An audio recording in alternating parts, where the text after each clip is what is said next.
Good evening, friends. So let's wait for a few minutes. Let's wait so that others join as well. Once everyone joins, we will start.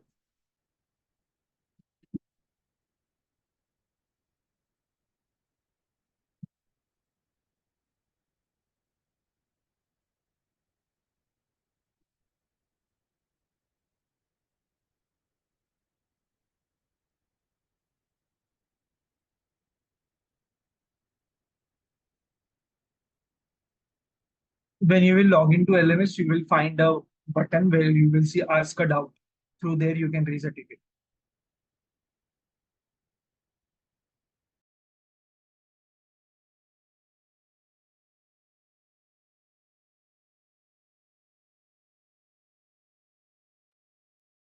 Shivani, that would be uploaded on LMS. And if you are not able to source it, you can raise a ticket about.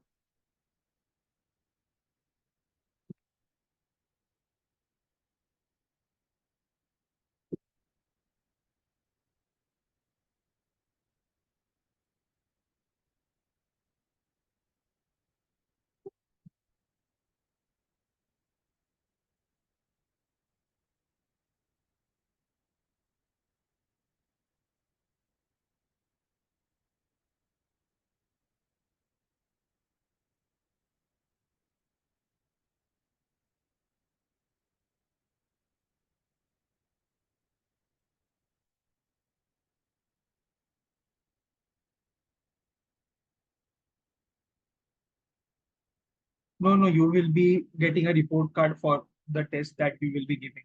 So make sure you give that seriously.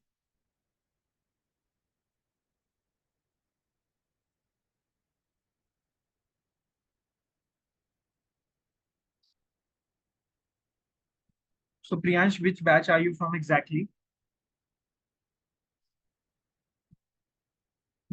So you will be having your test once the syllabus is completed. So the PDFs are uploaded on the LMS. The PDFs will be uploaded on the LMS. So the batch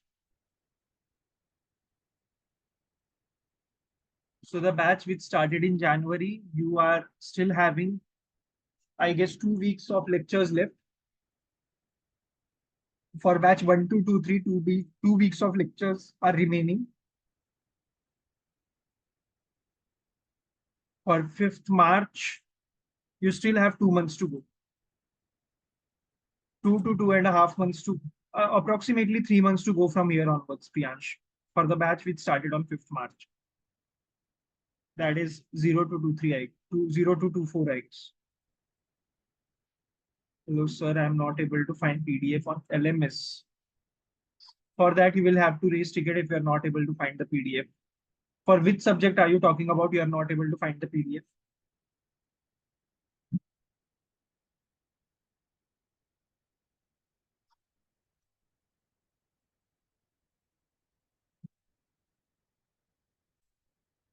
Escape.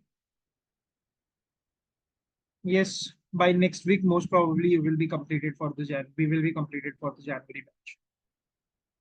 For basics of economics, I have sent the PDF to the technical team. If you are not able to find the PDF, raise a ticket about it. The ticket will be forwarded to the team and you will get a prompt resolution for it. Yes, by August, this would be completed, Priyansh.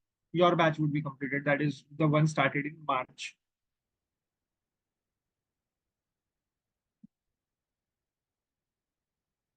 So, so the team, those who have raised the ticket, the team will get back to you. Okay. Please try to understand, guys. I am not the part of the technical team. All I can do is forward the PDF to the concerned department, and they will be uh, updating the PDF on the LMS. So I hope the PDF gets updated on the LMS. If it is not getting updated, uh, please raise a ticket about it. It would be forwarded to the technical team.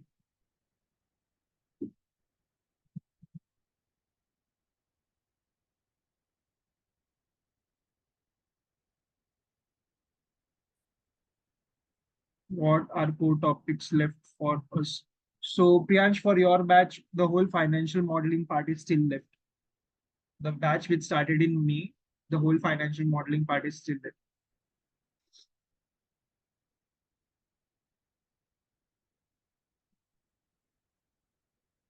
Oh, sorry, the batch which started in March. So NB, I guess. So if you are from 0 to 24, so always remember, guys, from the month from which the batch is started, from there onwards, the course is around 5.5 to 6 months of span of time. So for every batch, I won't be repeating what would be the timeline. Whenever your course is started, from there onwards, 5.5 to 6 months of time from there onwards, there your course will be completed. At least the teaching part. After that, you will be having other things.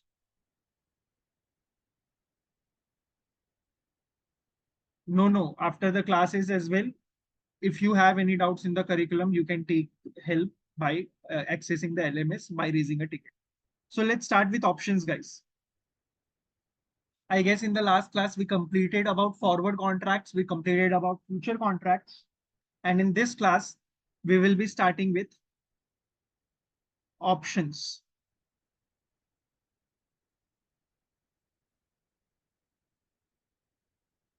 Okay. So both forward contracts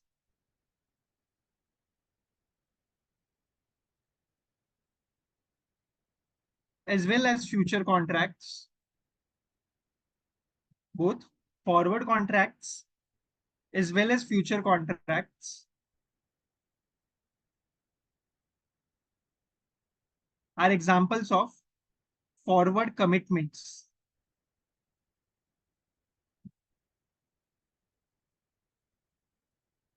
Both forward contract and future contracts are example of forward commitments. Now, what I mean by forward commitments, let's say that the future price is decided at 200 rupees and you are a seller of the future contract.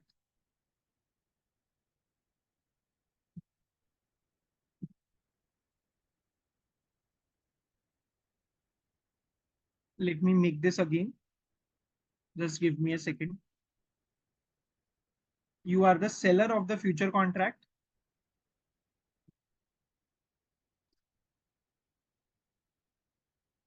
This is 200 rupees.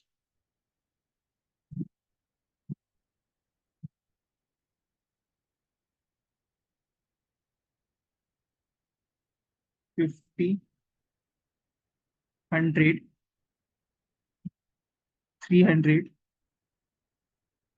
400. You are the seller of the future contract. Or let's say you are the buyer of the future contract. Any which ways, we are fine. Let's say we are the buyer of the future contract. And if the contract prices or forward or future prices 200 rupees, when will you be benefited? Will you be benefited in the above zone or will you be benefited in the below zone? If future price is 400, 300 or 200, here you will be earning, here you will be making the profit, or whether here you will be making the profit. So if price is 300, you have agreed to buy it at 200, you will get it at 200. So you will be buying it at 200, selling it at 300 and making 100 rupees profit. If the price is 400, you will be buying it at 400, buying it at 200, still buying it at 200 and selling it at 400, making 200 rupees as profit, which is a good thing. But if the price is 100, still you will have to buy it at, still you will have to buy it at 200, although it is available in the market and you can sell it at 100. So you have a loss for 100 rupees. On the other hand, if the market price is 50, you will have to buy it at 200 and sell it at 50, making a loss of 150. So here, both the options are open to you. You are making profit as well and you are making losses as well compared to the strike price because you are committed to it. You have, no matter whatever may be the price.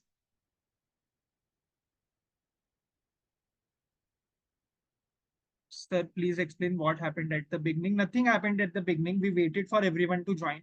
Then we discussed about options, and we have not came up to your options yet. We are just revising whatever we discussed in the last class, that is forward contracts and future contracts. So what I said is, in case of forward contracts, if you are buying the forwards, you are enjoying the price appreciation. But on the other hand, if market price falls below the forward price, you have to suffer the loss as well. You have to suffer the loss as well. So you, in a forward commitments, future forward contracts and future contracts, both these are forward commitments. No matter whatever may be the price, 100, 50, 400, 300, or even 200, no matter whatever may be the price, you still have to buy it at 200, and the seller will have to sell it at 200. Seller will have to sell it at 200. Buyer will have to buy it at 200. This is how it is going to happen. Are you getting this? Everyone?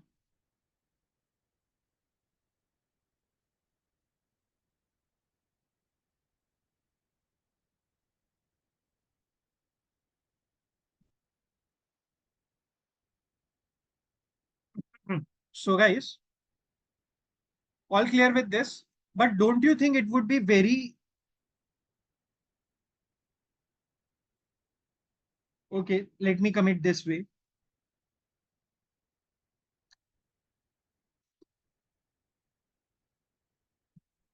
Let's say you are a buyer. Let's say you are a buyer. Let's say you are a buyer of the forward contract or buyer of the underlying asset. Simply, you are taking a long position.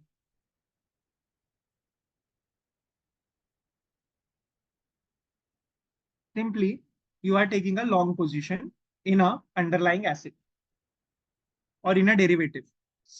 Let's say, for example, one, it is a forward contract.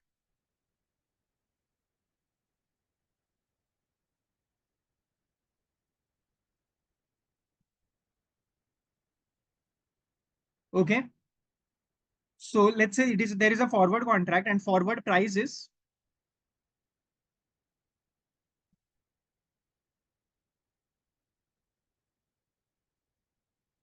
20 rupees. Forward price is 20 rupees. Let's say there are few scenarios in the market. First, market price at expiry. At expiry, market price is 16 rupees. At expiry, market price is 18 rupees.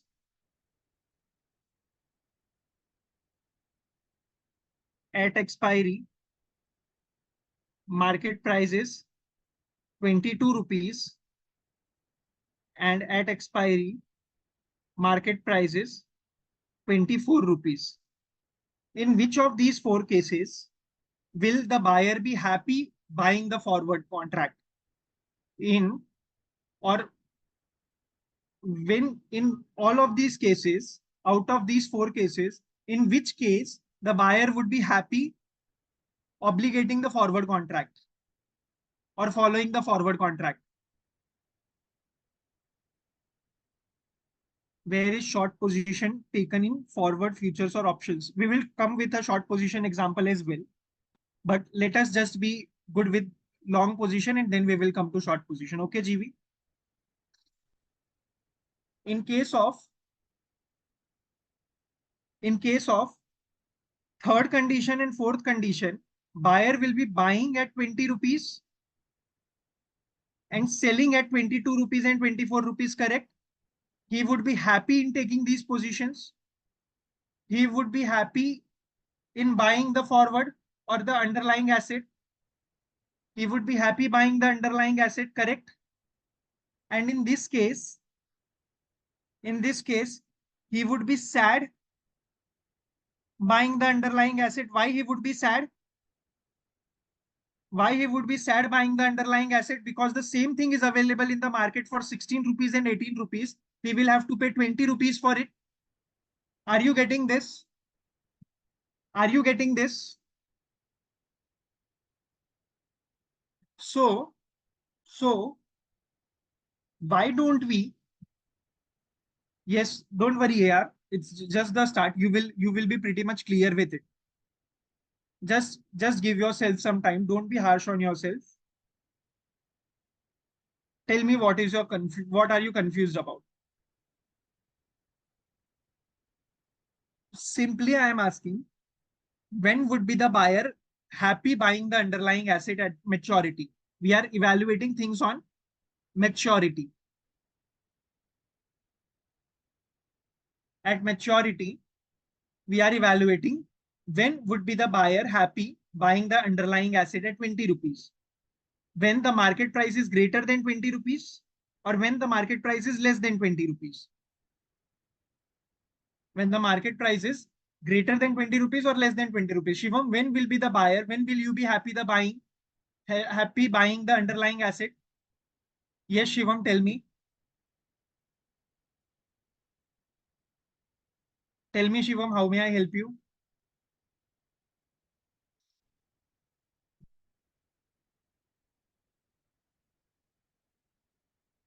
Okay, this was from the buyer's perspective. Now, why can't we think about it in this way? Today derivative will be completed.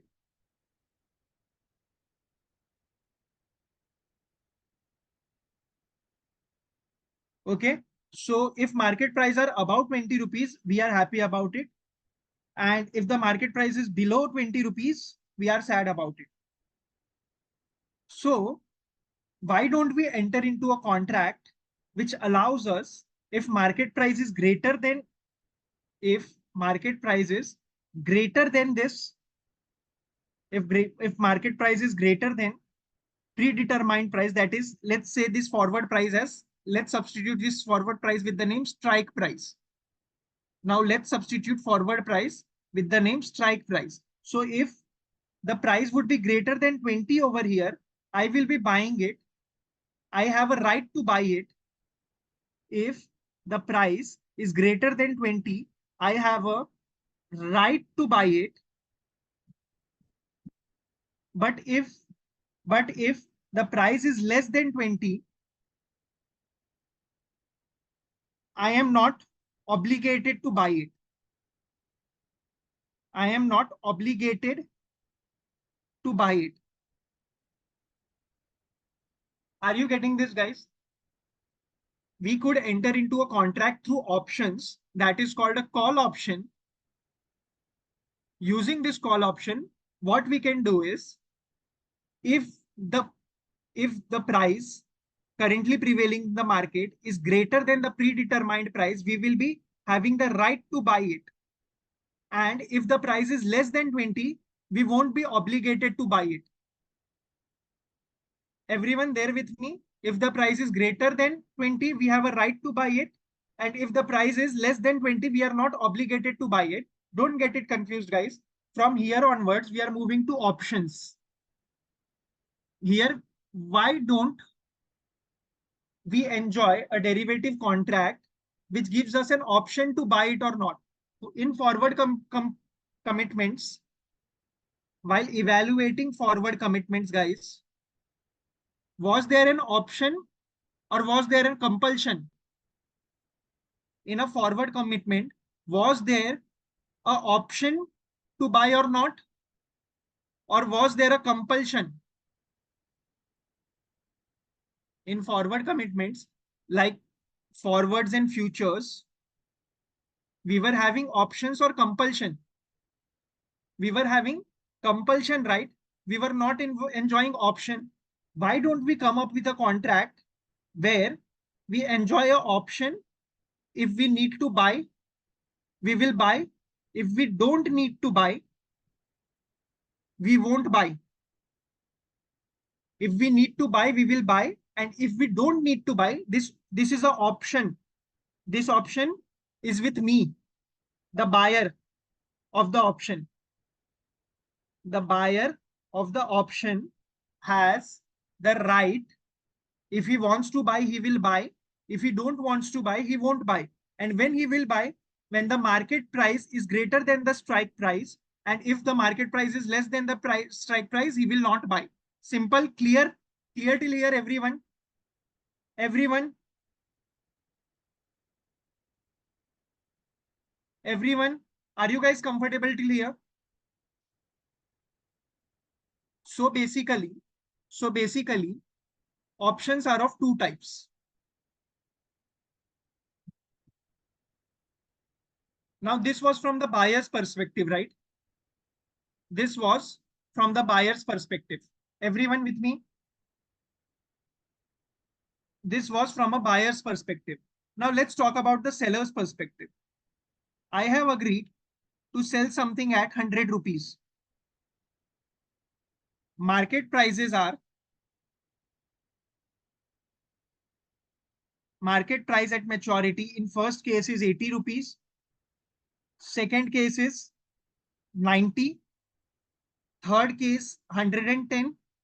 And in fourth case 115. Okay. I am selling something at 100 rupees. When will be I happy selling it?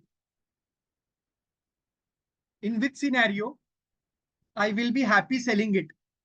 The market prices are, I am selling forwards at 100 rupees. When will I be happy selling it? Option A, scenario 1 and 2. Option B, scenario 3 and 4. If I would have sold it in the market, I could have got 80 rupees or 90 rupees. And now if I am selling in the forward contract, I will be getting 100 rupees out of it. So I will be happy in this case. On the other hand, I will be sad in this case. Why sad? Because if I would have sold it in the market, I would have got 110 and 115 rupees. But by obligating the forward contract, by obeying the terms and condition of forward contract, I will have to sell it for 100 rupees only. I won't be enjoying this extra 10 or 15 rupees. Here, if I sold it in the market, I would have to sell it at 20 rupees loss or 10 rupees loss. But here I can sell it at 10 rupees. So here I am happy about selling it. Here I am sad about selling it. Everyone with me? Everyone with me till here? So yeah, we are evaluating from the seller's perspective. Everyone with me? Shivam, are you with me?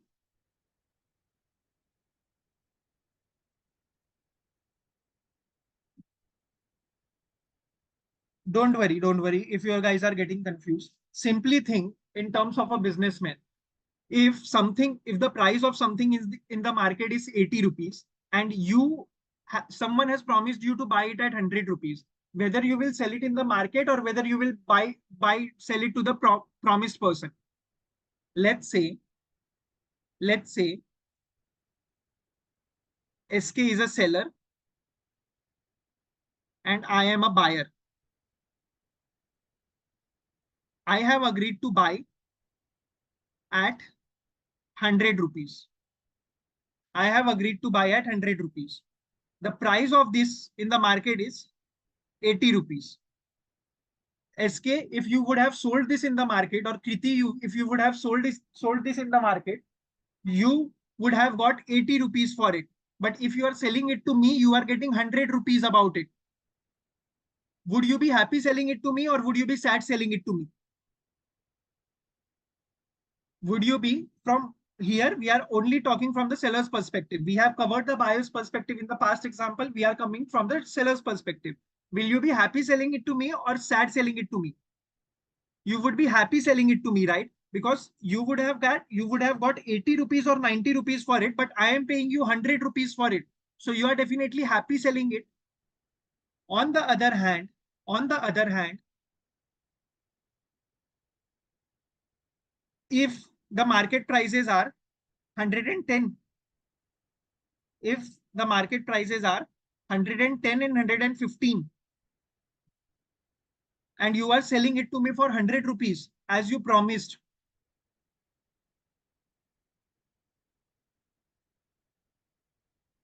when you are selling, yes, you are correct, KS.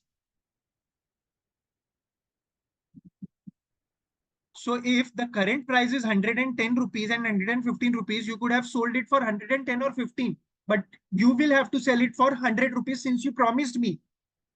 And you will be sad for obeying this promise. Am I right, everyone? Everyone with me? Those who of you were confused about it, Kriti, SK, everyone?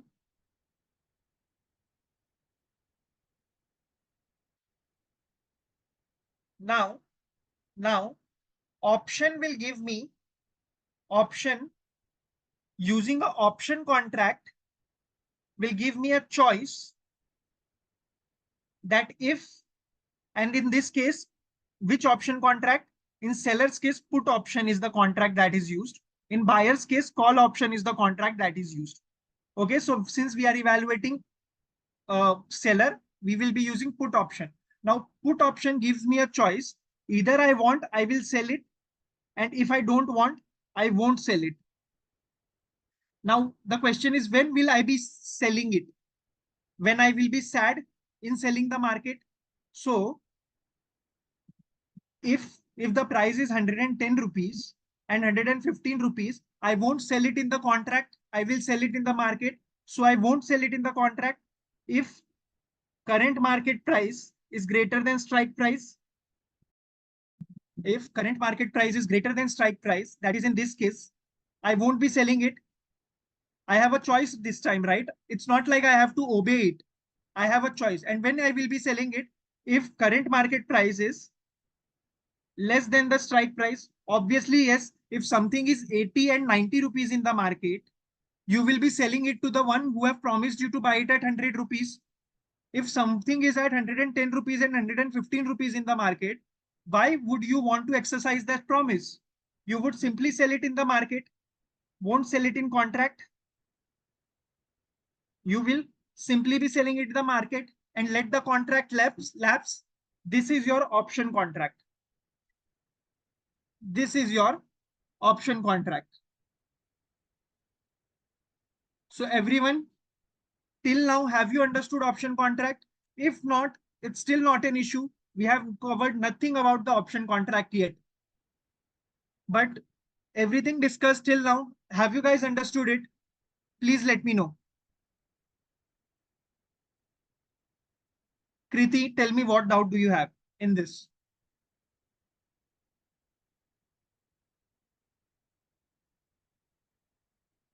Okay, last one, not able to understand. Perfect. Don't worry, don't worry. We have not discussed anything major yet. We do have the right to exercise stop loss even in futures. So yeah, that is something called as American style option and European style option. We will come to that. Yes, yes, I will be coming with swaps as well. Don't worry.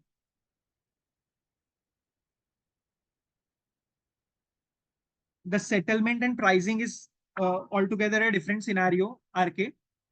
But ideally, the characteristic and working of option contract is what is advisable for you to understand as a part of this curriculum. Basically,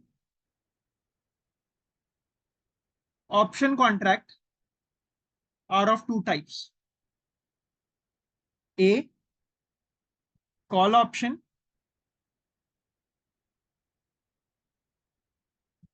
B, put option. Any doubt in two names of the contract? One is call option, other one is put option. Anyone who has any doubt till here, we will go one step at a time. Everyone, the two types of option contract are call option and put options. Everyone clear with this? Everyone, including Kriti, are you at least clear with the names of the contract? Now, What you can do with a call option is either you can buy a call option, so you will be a call buyer, or either you can sell a call option, so you will be a call seller.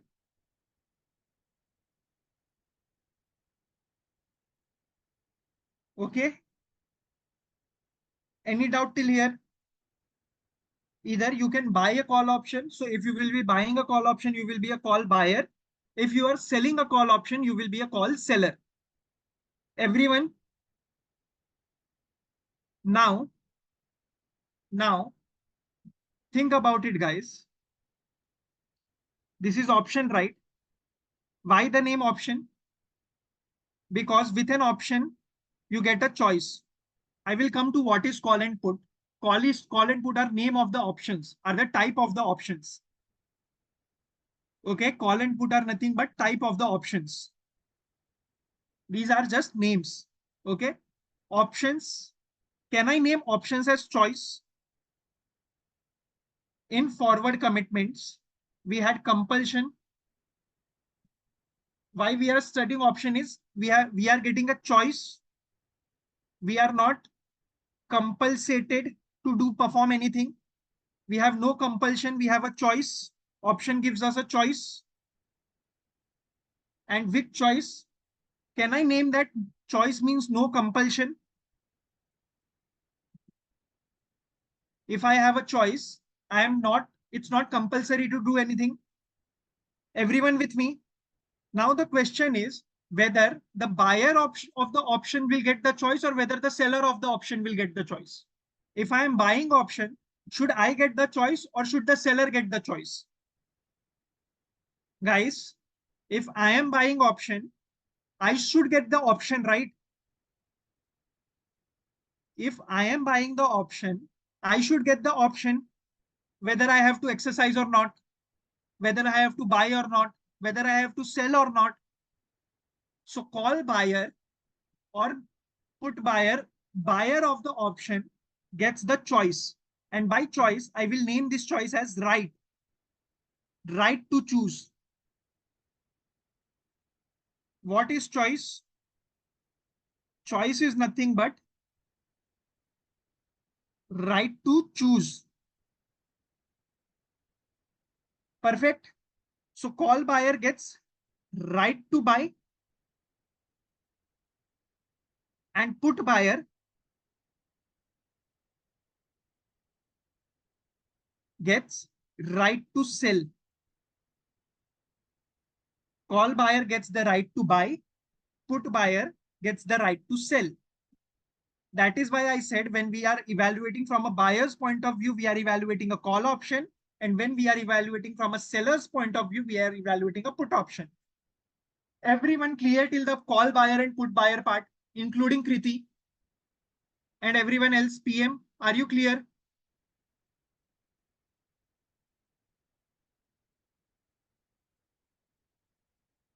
Perfect. Everyone clear? If not, let me know. I'll explain again. Because if you have not understood this part, we can't move forward. Anyone has any doubt in this part, please let me know here itself. Please stop me here itself.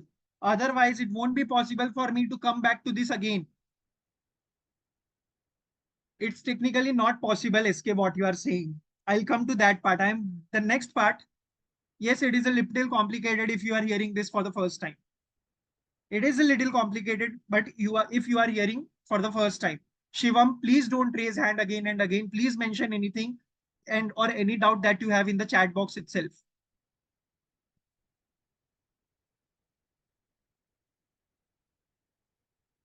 Okay, I will explain again. I am coming again. I am coming again. Please be with me, guys. Those who are asking me to explain again, please be with me.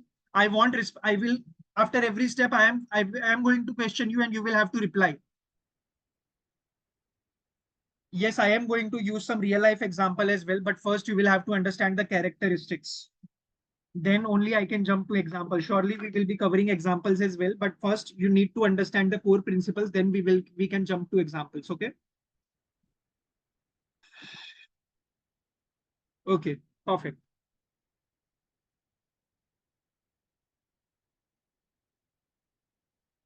derivatives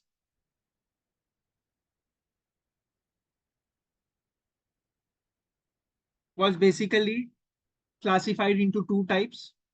One, forward commitments.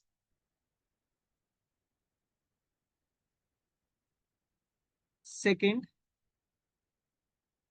I have not named the term yet, but that is contingent claim. And let's not confuse you with the name. Let's say options.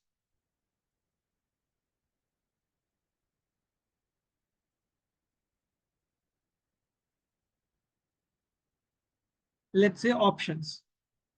In forward commitments, we had compulsion.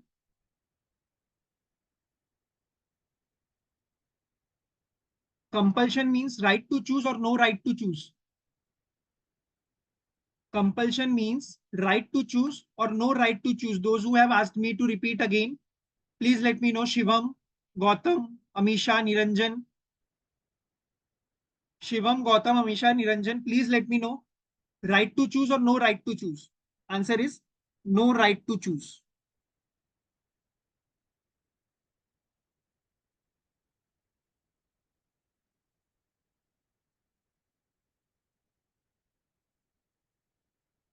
So PJ is saying type in the last class we classified types of derivatives as OTC and exchange traded, over the counter and exchange traded. So that was on the basis of nature of the contract.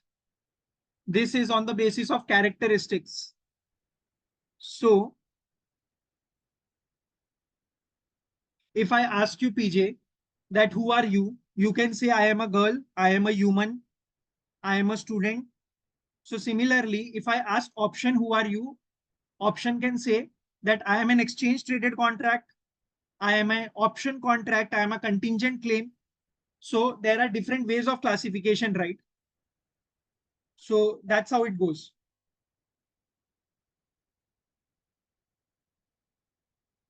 So SK, do you want me to discuss future contracts? Forward commitments are the part of future contracts are the part of forward commitments. So these forward commitments include forward as well as future. Okay. These forward commitments include forward as well as future, where there is a compulsion, no right to choose, neither to buyer,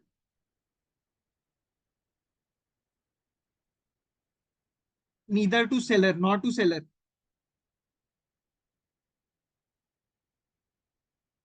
Now, options. Does options means choice? Does options means choice? Can I define choice as right to choose?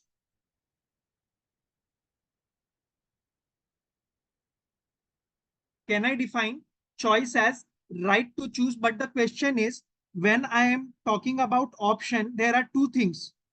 Either you can buy an option, either you can buy an option, or either you can sell an option. Either you can buy an option or either you can sell an option. What do you think, according to basic knowledge, according to common sense, whether buyer should get a right or seller should get a right? When I am buying option, should I get a right to choose? Or when I am selling option, should I get a right to choose? Everyone, some of you are saying both. Some of you are saying both. Technically, both is not possible. Technically, both is not possible. Let me tell you why. Let me tell you why. Let's say I have a right to buy.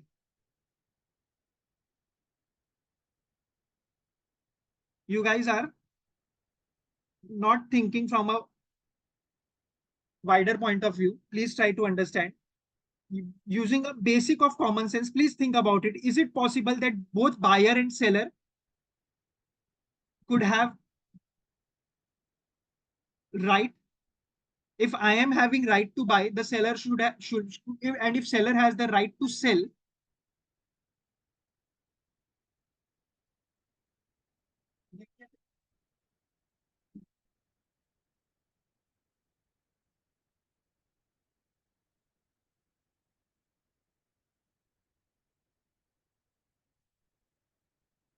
before me explaining this, I think I have written sufficient things to understand this. If I am having a right to buy and if the seller is having right to sell, is the contract feasible? Think about it. Take 2 minutes is perfectly fine, but it's important for you to think about it logically as well. So there is a buyer and there is a seller. Both are enjoying right to buy and right to sell. Is this contract practically implementable in the market? Buyer having right to buy.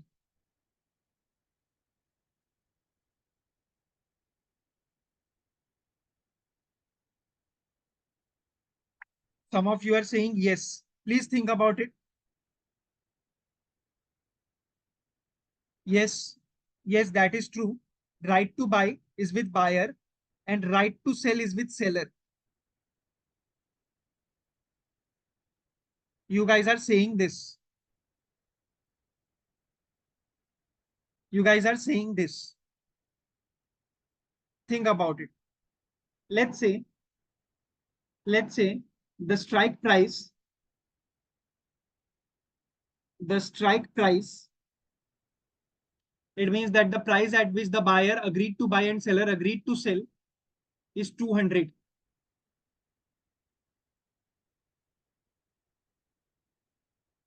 And if the current market price is 250 and the buyer has the right to buy, will the buyer be buying it? Will the buyer be buying it?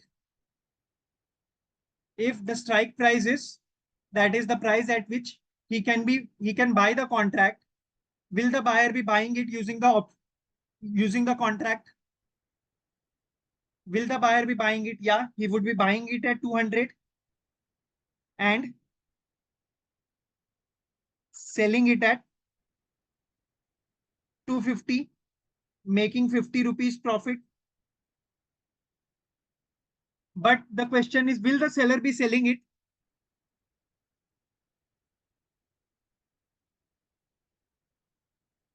But will the seller be selling it, guys?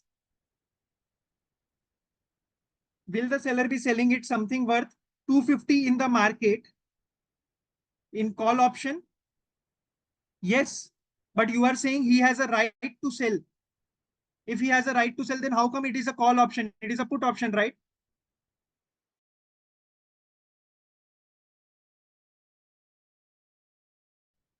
So call and put options are two different contracts. To get a right to sell, you will have to buy a put. In call, buyer has the right. In put, seller has the right. So how come buyer of the option, both call and put get a right? No. So what I said over here is always the buyer over here will get the right. So the seller has to obligate. If buyer has the right to buy, seller should has an obligation to sell. You can't combine these two options. If one has a right to buy, other should have an obligation to sell, then only his right to buy will hold true. Yes, I will be coming with examples, but first of all, let's be clear with the basic characteristics. Then I will be coming to examples of call and put options. And with examples, you will be 100% clear with all these things. If one party has the right to buy, the other party should has the obligation to sell. And if one party has the right to sell, technically, other party should has an obligation to buy, then only this contract will function. Then only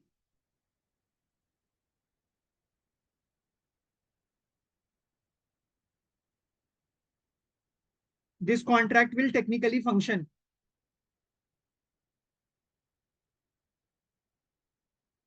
Everyone with me?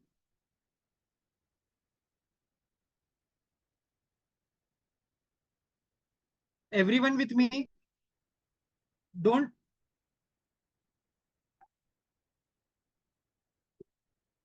Everyone with me? Think about it. Take your time, think about it.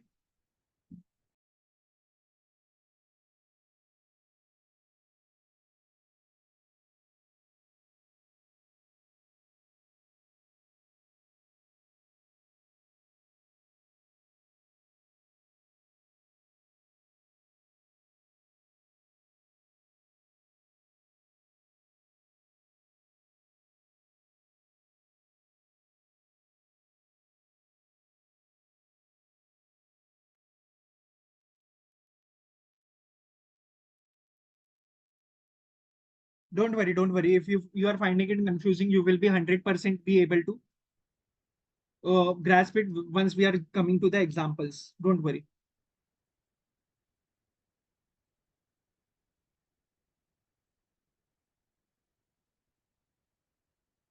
That is altogether a different scenario, Wasim. We will come to that. Still, yeah, you might be confused. Don't worry. From here onwards, we will be coming to sums. But just note this down. With a call option, you get a right to buy. With a put option, you get a right to sell. Okay, it's perfectly fine if you're not getting the logic. Option means choice. If you are buying a call option, you get a choice to buy or not to buy. If you are getting a put option, you are getting the choice of selling or not sell or not to sell. Okay, don't worry, don't worry. I guess 2 and 3 of you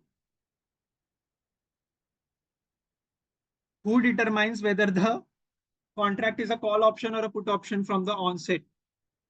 So while I and you, DA, if I want to enter a call into a call option contract with you, I will enter into a call option contract. If I want to enter into a put option contract, I will enter into a put option contract. So before buying the contract, we will see, right, whether the contract is a call contract or a put contract. Okay, are you getting this?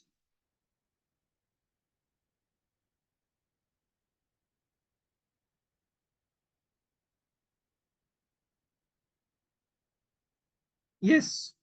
And only buyer gets the right, guys. Please try to understand. The buyer of the option will get a right? The buyer of the option should get the choice. Only the buyer of the option gets the choice. If it is a call option, he will get a choice to buy or not to buy. If he gets a choice to sell, in case of put option, he will get a choice to sell or not to sell. The buyer of the option gets the right. So don't get confused. I want you to just understand one basic thing, and from there you will be yourself be able to take care of everything else. Basically, options are of two types. One is option contracts are of two types. One is call option. Second is put option.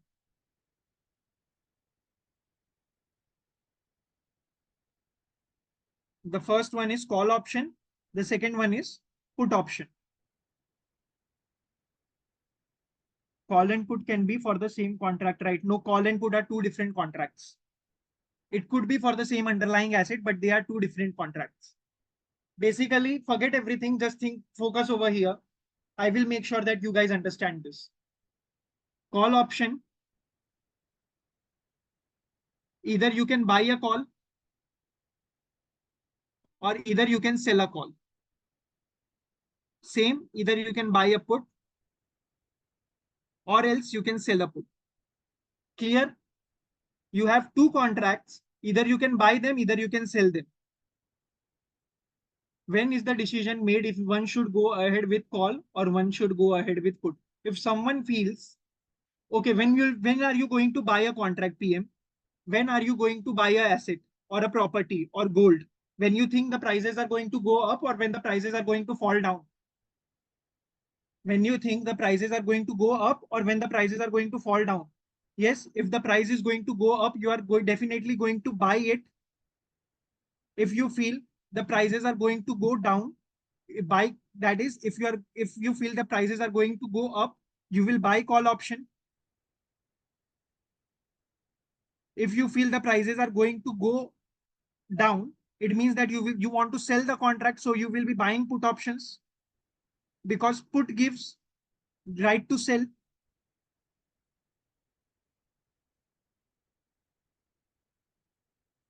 Because he feels that price is going to go down. Not everyone can agree to one same consensus, right? It is a democratic nation.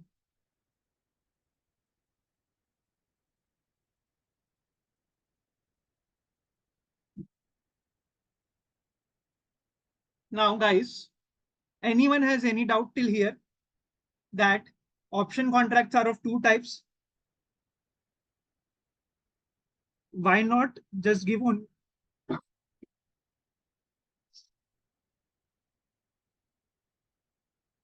at least the names are clear, right, Kriti? The two options are call option and put option. In call option, you can buy a contract or sell a contract. In put option, you can buy a contract or sell a contract. At least that is clear, right, Kriti? Why not just only give two options, call and put? Why to give each two options? Okay. So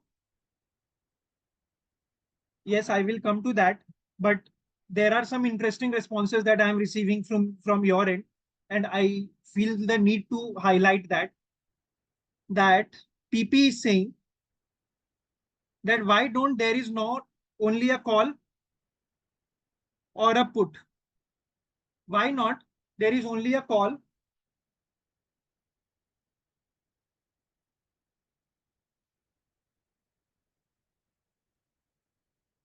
PP is saying PP is saying that why not there is only a call and a put? Why are there buying and selling options in call and put? Guys, give me response for it. What do you think?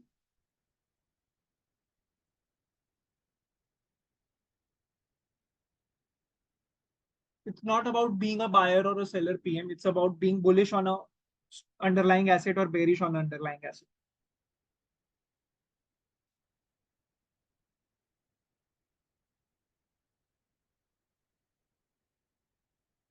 Bullish. Okay, so you guys are, some of you don't know what is bullish and bearish. Bullish is you feel that prices are going to go up, and bearish means prices are going to fall down.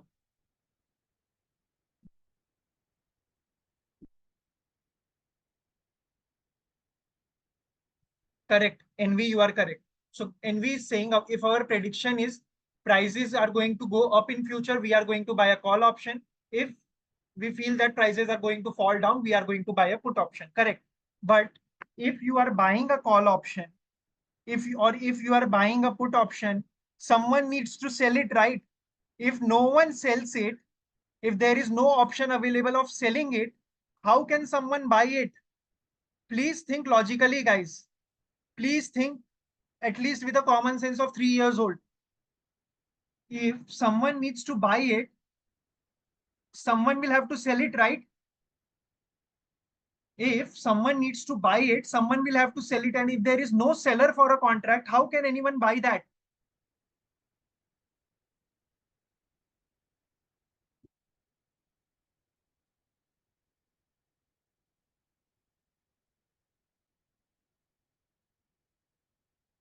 PM.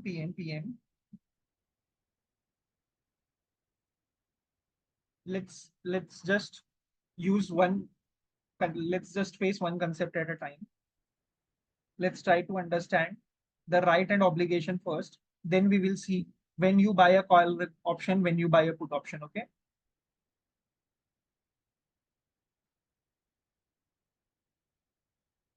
Can we say selling a call option is same as buying a put option? No, we can't say that. Why we can't say that? Because what does buying a call option gives you? What does buying a call option gives you? Guys, what does buying a call option gives you? Correct, right to buy. Very good.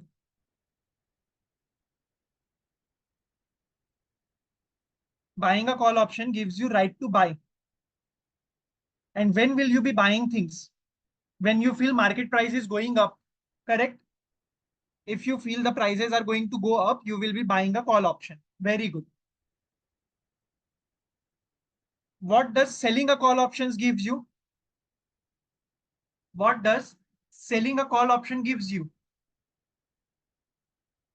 An obligation to sell.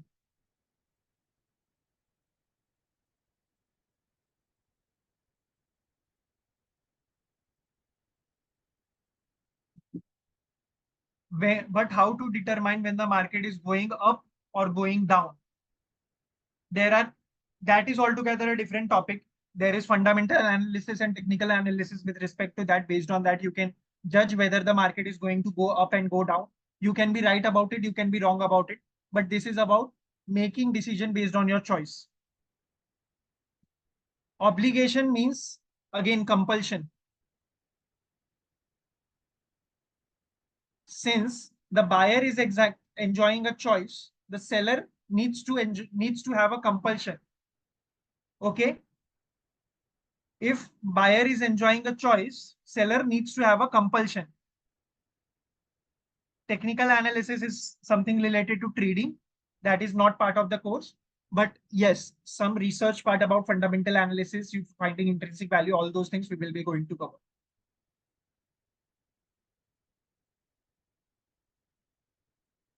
Clear with the call option at least? Clear with call option, right to buy and obligation to sell? Everyone, the buyer of the call option has right to buy. The seller of the call option has obligation to sell. Now, coming to the example of call option. Like someone in the market taking where there are new buyers available, then they will be buying the call option, taking exit.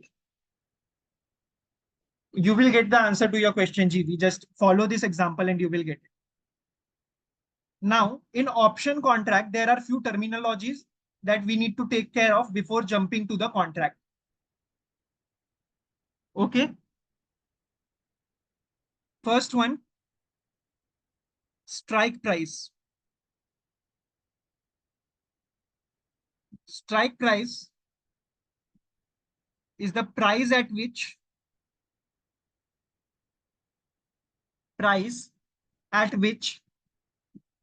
call buyer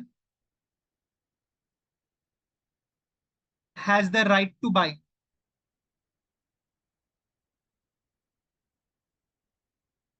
Let's say the underlying shares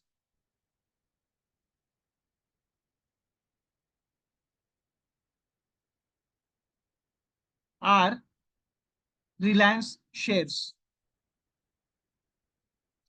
The underlying assets are Reliance shares. And strike price is 3,000. It means that at maturity and I have purchased the call option. It means that at maturity, I have a right to buy the Reliance shares at rupees 3,000. Here, call buyer has right to buy at 3,000. Everyone with me? Everyone with me? Everyone with me? Please, guys, please reply. Yes, we will be only thinking about expiry. We are not trading options. We will be thinking only about expiry. Perfect.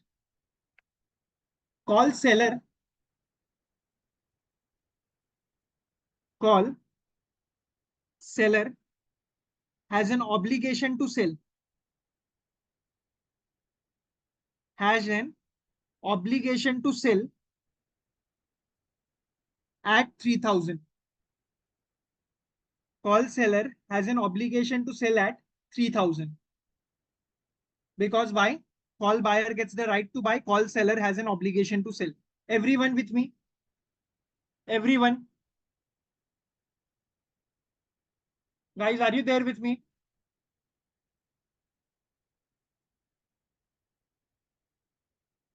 Now,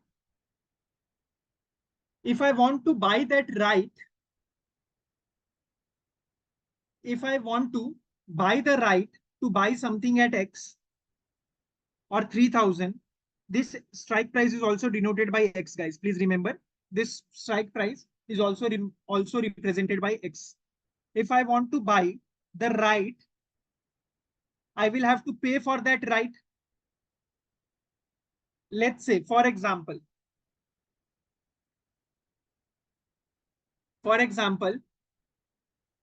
you went to buy a house or at least see a house. You went to see a house. You are a broker. You are a broker. You went to see a house. There was new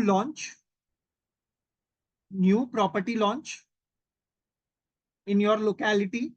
You are a broker. You went to see a house. The launch price, at the launch price, the builder was giving the house for 30 lakh rupees. The builder was giving the property for 30 lakh rupees. And since you are a broker, you are not interested in buying it, but what you are planning to do is sell it to a client. Sell it to a client. But remember, you don't have a client yet. Please try to understand the story. If you will be getting the story, I am trying very hard for myself to make you understand what is the plot. Please try to understand the story.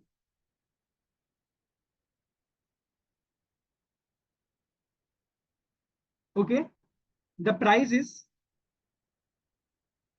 30 lakh rupees. I am, let's say you are a broker. You won't be selling it to, you want to sell it to a client. You are not buying this for yourself. Okay. But this, to get the house as 30 lakh rupees, today itself, today itself,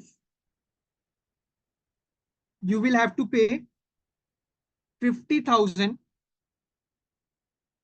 booking amount,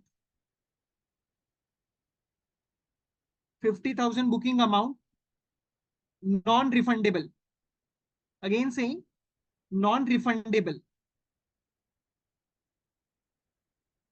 Today itself, you will be paying 50,000 booking amount, non-refundable. So this 30 lakh is the strike price. 30 lakh. This is the strike price. That is X, not K, but X. You have locked this price. This is the lock-in price, strike price. This 50,000 is basically the premium paid. Premium paid. Now I am coming to express you the third clause.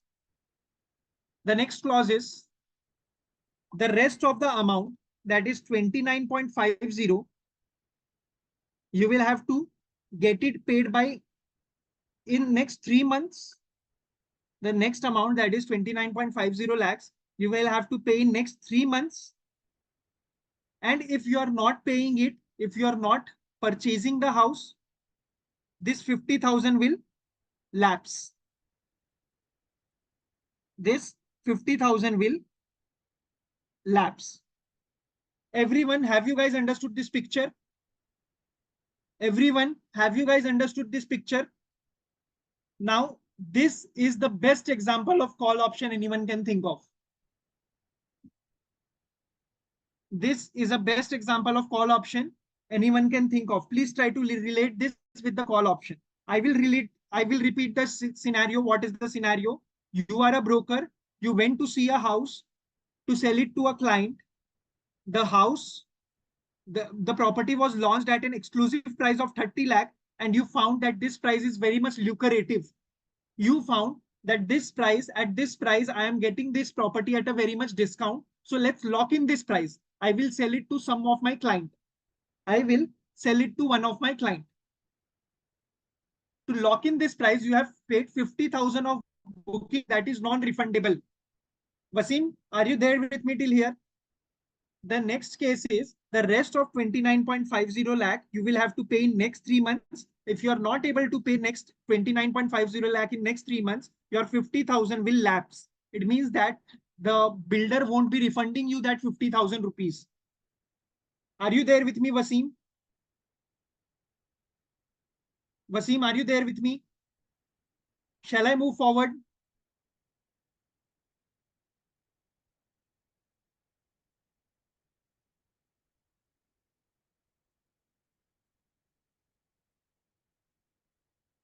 Or let's say, let's not make it confusing. Let's say this 50,000 is just the booking amount, excluding the price of the shop or price of the property. 30 lakh is the strike price. 30 lakh is the price at which you have finalized the deal. of 50,000. Yes, DA, you can think of it like that. So now think this as a point of view of call option. Yes, yes, if this 30 lakh is not paid in next 3 months, the contract will expire. If this 30 lakh is not paid in next 3 months, the contract will expire. So think of it from the point of view of a call option. Since you are paying the premium, you are paying the premium, you are getting right to buy when you are paying 50,000 premium, you are getting right to buy at 30 lakhs. So you are a call buyer.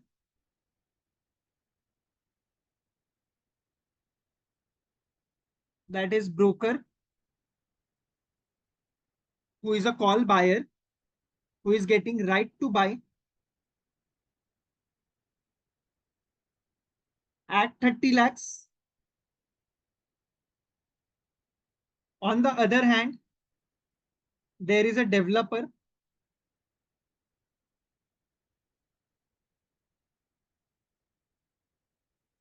there is a developer who has an obligation to sell at 30 lakhs. Since 50,000 advance is being paid to him, 50,000 of booking amount is being paid to him, don't you think he has an obligation to sell at 50 lakhs? Sorry, 30 lakhs. Yes, Devishi, please let me know what if you have any doubt. Here the developer has obligation to sell at 30 lakhs. Everyone with me? If someone he has to be, so if someone is enjoying the right, someone needs to have the obligation, then only this will work. Clear with this? Clear with this? Now this 50,000 is the amount paid by the buyer to enjoy that right. Since one is having the right, other is having an obligation, who is having the unfair advantage? I am having the right. I have a choice. I can buy it or I can sell it, but you don't have a choice. You have, if I want to buy it, you will have to sell it. You don't have a choice. So who is having an unfair advantage? The broker is having an unfair advantage or the developer is having an unfair advantage? Guys, please think, who is having that unfair advantage? Everyone, please reply. Priyanka is saying the developer is having the unfair advantage.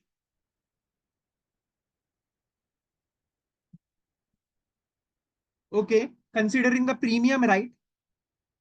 Considering the premium, you are saying that they are having an unfair advantage. Correct? Correct?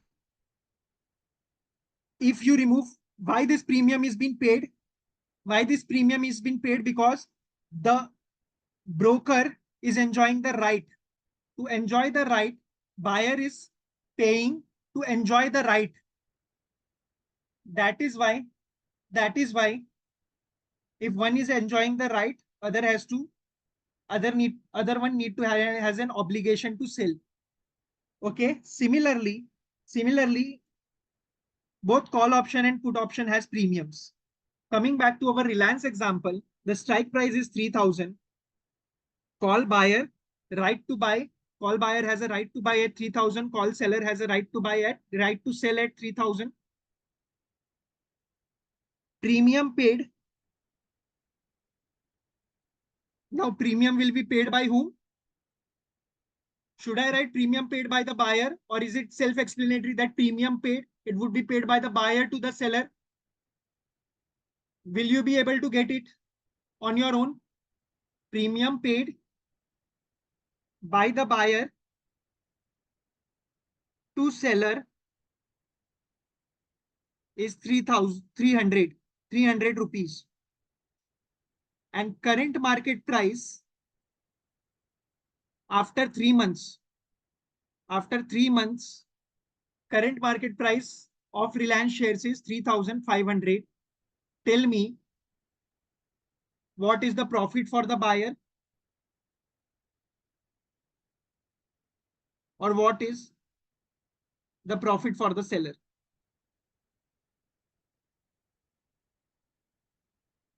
Whether it is a profit for the buyer or profit for the seller.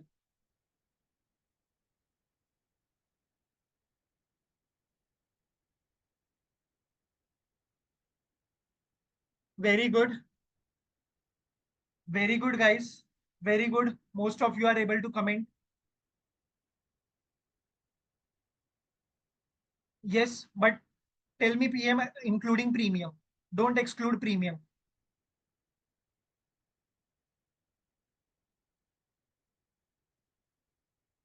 Everyone, everyone got this. I am not disclosing the answer yet. Please let me know the name of the people who are not getting this. I am not disclosing the answer yet. Okay, most of you, those who have answered it correctly. If Wasim is saying 800, that is wrong. Only Wasim is the one who I think has some confusion about it. 200 rupees is the profit for the buyer and that is loss for the seller. You guys have correctly calculated it. Now tell me how many of you didn't got the logic why this 200 is coming. Tell me how many of you didn't got the logic why this 200 is coming or where this 200 is coming from. PJ, you didn't got the logic. You didn't got the answer 200. Are you the only one? Is PJ the only one or is there anyone else?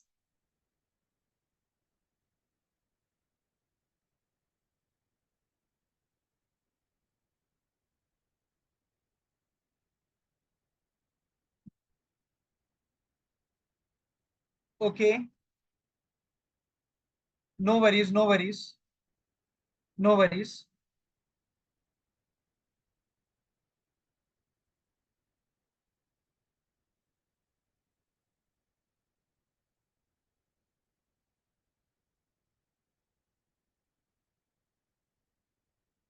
Just give me a second. No worries. Perfectly fine.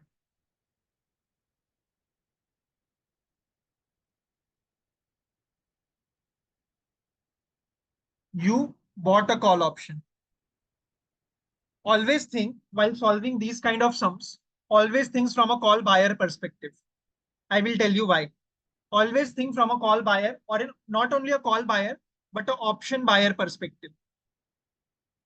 Always think from a option buyer perspective.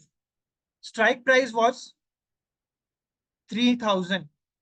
As a call buyer, you had a right to buy it at 3,000.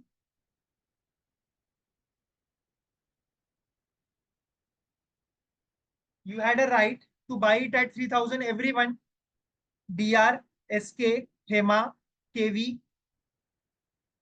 2A, everyone, PJ, everyone. Guys, please reply here itself.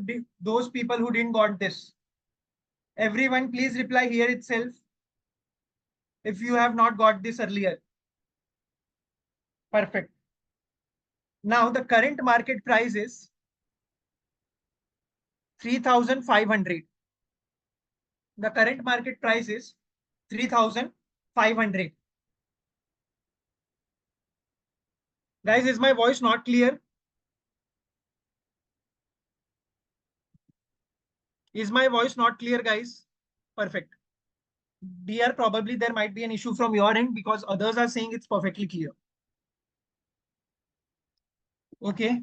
Now, if the current market price is 3,000 and you have a right to buy it at 3,000, sorry, if the current market price is 3,500 and you have a right to buy it at 3,000, can you do one thing? Buy this at 3,000 and sell it at current market price. So what is your profit? Gross profit. What is your gross profit? Basically selling price minus cost price.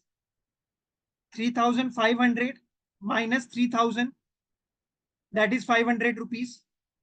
But since you are a buyer, since you are a buyer, you also paid, you also paid 300 rupees premium, right? You also paid 300 rupees premium. So 500 minus 300, remaining 200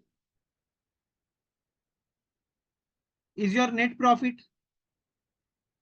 Everyone got this? We will always look from a buyer's point of view.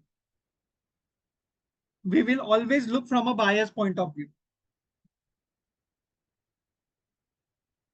Now, if someone would have asked you, if someone would have asked you, what is the loss for the seller? Always remember, option is a zero sum game. By zero sum game in profit for buyer is equal to loss for the seller.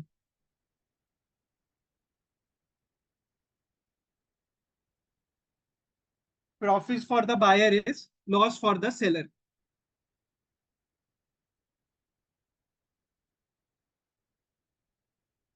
Now, SD is questioning and even SK is questioning that why buyer paid premium. Why buyer paid premium? Why buyer paid premium and seller receives the premium?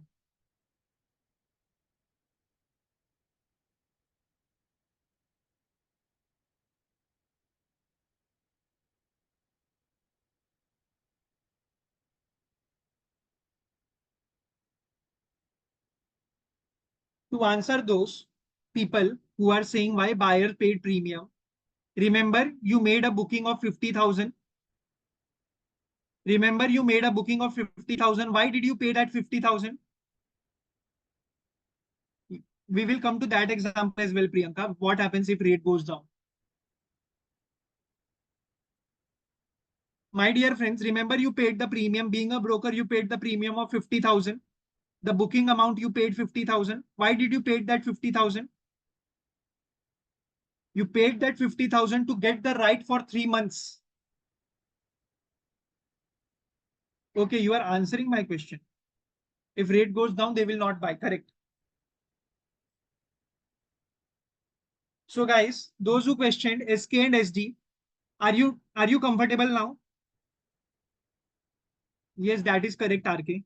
But again, I won't be using some fancy words. Otherwise, people would be confused unnecessarily.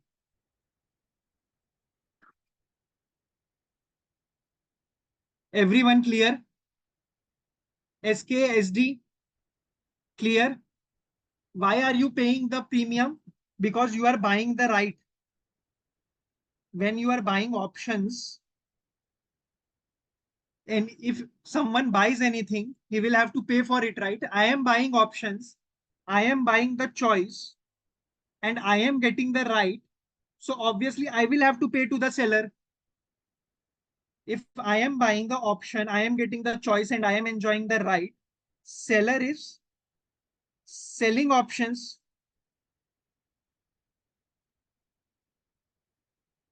How does that 300 rupees come? How this 300 rupees is calculated? It would be mentioned in the contract. Think of it like it would be mentioned in the contract. When you will be logging in Grow app or your terminal of the discount broker, you will be seeing the price of the contract that will be keeps on changing. So based on that, that 300 rupees will be calculated. It will be mentioned, clearly mentioned in the contract. While entering the contract, it will be clearly mentioned to you the price to enter this contract is 300 rupees. Giving you another example, think of it like a lottery ticket. Yes, RK, please ask anything if you have a doubt in the chat box. Think of it like buying a lottery ticket. If you got the lottery, you will be winning. And if you didn't got the lottery, what you will be losing? The amount you paid for the ticket. Yes, premium is in addition to the call price.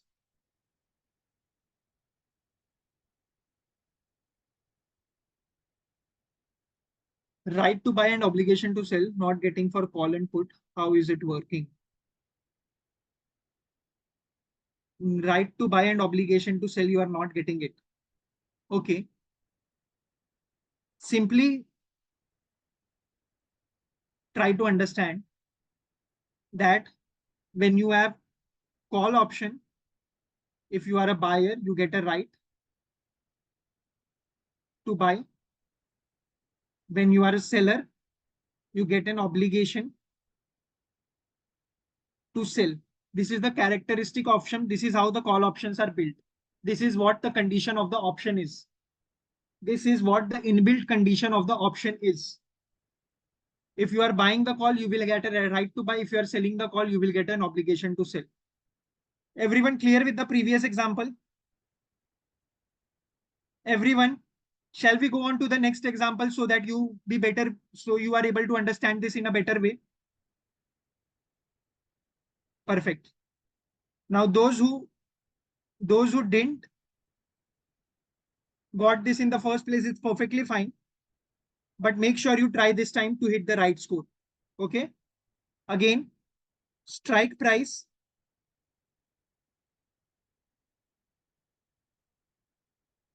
strike price is equals to 1200 rupees. Premium paid. I won't say who paid the premium to whom. Think about it yourself. 150 rupees. Maturity after 3 months. And and current market price at maturity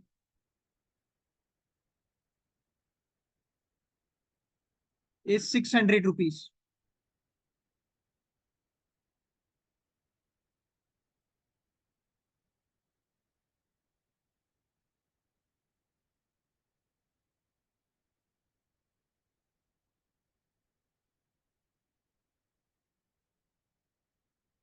DR. So let's say MK has a doubt. MK has a doubt about a CS exam tomorrow, and she's confused in call option. And don't worry, once you are done with all the examples we are covered, you will be easily able to solve it. If not, let me remind this question again in the end of the class and I will help you solve this to you. Okay, MK, the one who has the CS exam.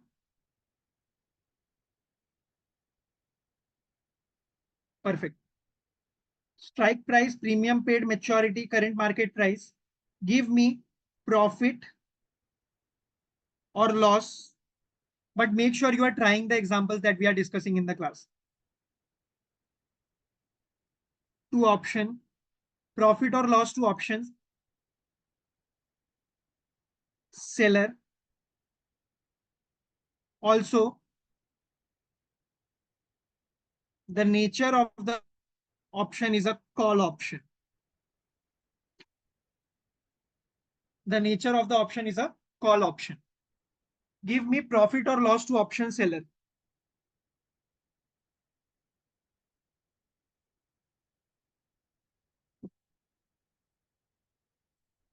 Okay, NV is saying profit for the seller. Give me the amount of profit.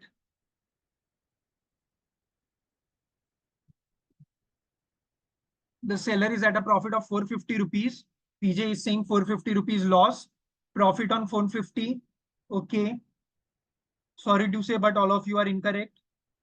450 is the wrong answer. Even 750 is the wrong answer. Yes, Wasim, you are correct. You are correct. I am really happy, Wasim, that you are correct.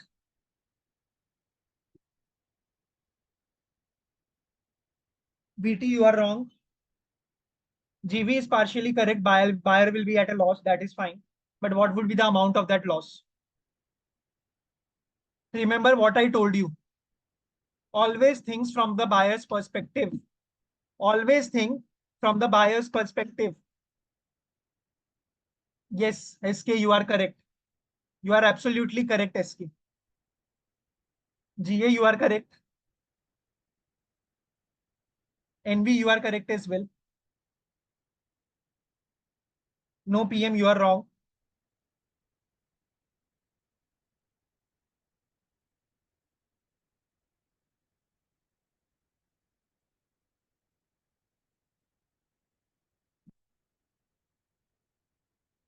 No, actually, seller is not getting the profit in the previous example as well. Solve for this example, Amisha.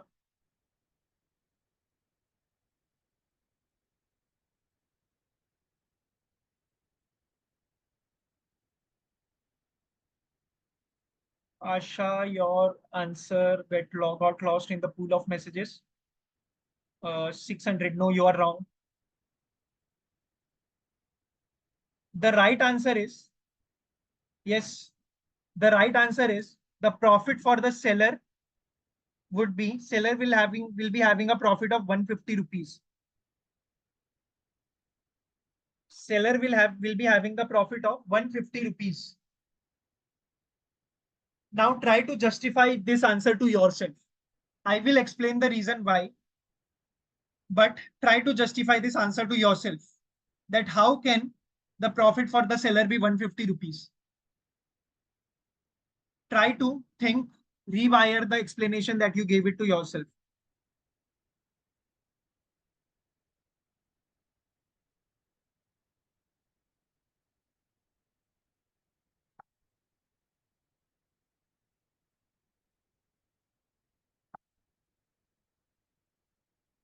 Remember what I told you? We will think always from which perspective? We will always think from which perspective?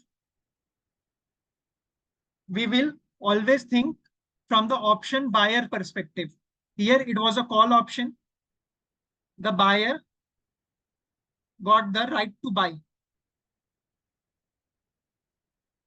The buyer got the right to buy. Everyone with me? Everyone with me? Buyer got the right to buy.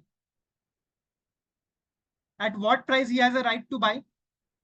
He has a right to buy at 1200. Does right means compulsion or does right means choice? He has a choice to buy, right? Right means choice. He has a right to buy at 1200. That is strike price. But current market price is 600 rupees. If something is available to him for 600, is he fool to buy it at 1200 if he does not have a compulsion to do so? He does not have a compulsion to buy it at 1200. Nobody will kill him if he don't want to buy it at 1200. Why would he buy it at 1200 if he can simply buy it at 600? Why would he buy it at 1200 if he can simply buy it at 600? So he will not exercise this option. If he does not exercise this option, what is the loss for him? The loss for him is the premium paid, 150 rupees. Loss for the buyer is nothing but profit for the seller. So what is profit for the seller? It's 150 rupees. Still seller is getting because of premium. Yes, Amisha, you are correct. DR, you are correct. GV, you are. So 600 rupees current market price. is having the buyer. He is not in loss. He just simply won't exercise the option. Everyone, yes, 150 rupees would be the profit to the seller. Everyone, guys, enjoyed this? Everyone, did you guys enjoyed this?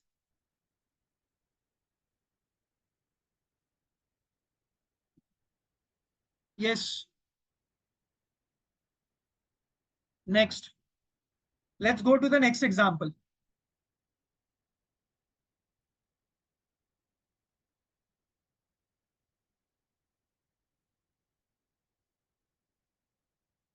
He has a right to buy it at 1200. He has a right to buy it at 1200. He does not bought the shares of 1200. So basically, Kriti,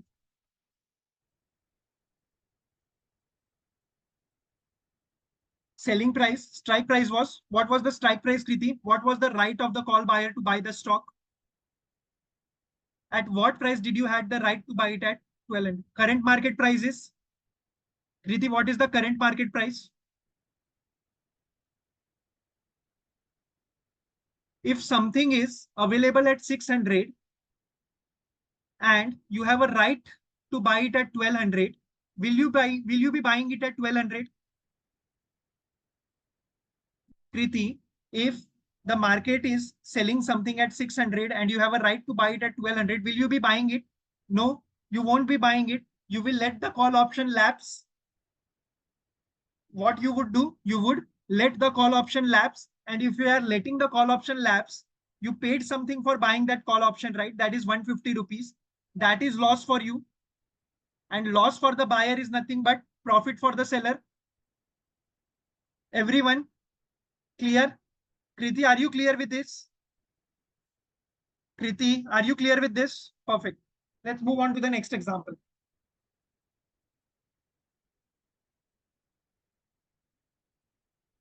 BR, after solving this, or MK, after solving this, GV will be done in next half an hour. Aren't you enjoying this? I am talking from last 2 hours continuously.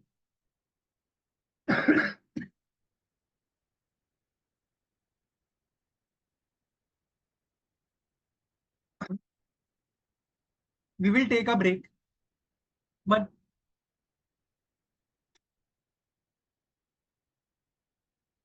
okay, fine. So what GV is saying, you can extend it for next 15 minutes, but please, is it okay, GV, if I extend it for next 15 minutes, but take a break for 5 minutes? Is that what you all want?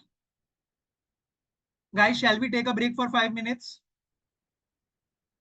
Let's vote for the majority.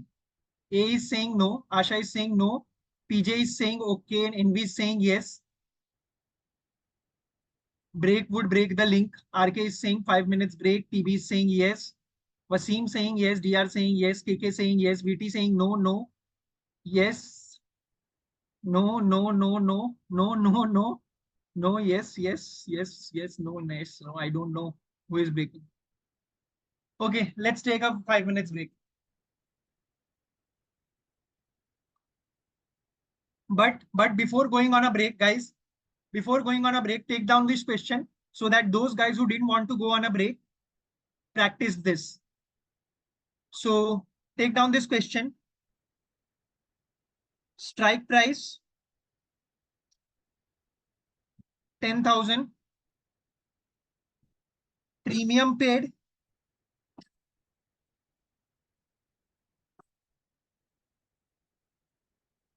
4,000.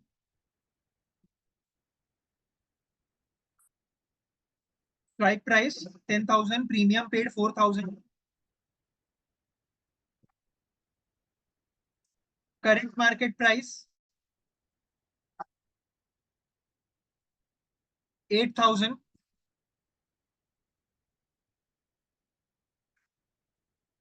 Or let's say, just give me a second. Current market price is not 8,000 but 12,000. Current market price is 12,000. Strike price, premium paid, current market price. Type of option, call option. Give me profit or loss for seller. Give me profit or loss for seller. So those who want to go on a break, go on a break. Those who don't want to go on a break, practice this. Okay. But those who are going on a break, be right back in next 5 minutes, guys.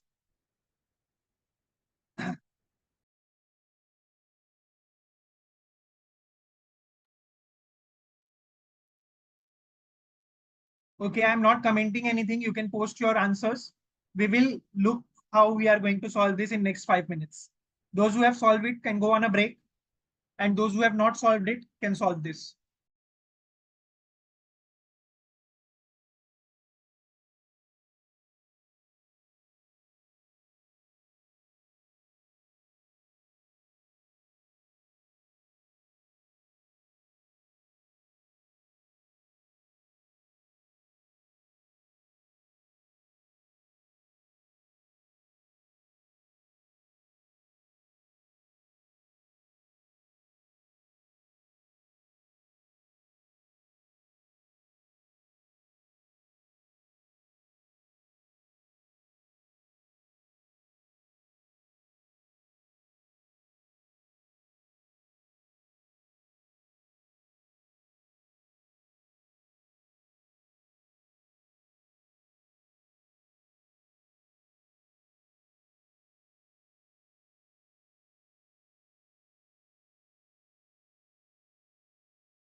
Options is never settled in physical settlement. Options is always settled in cash.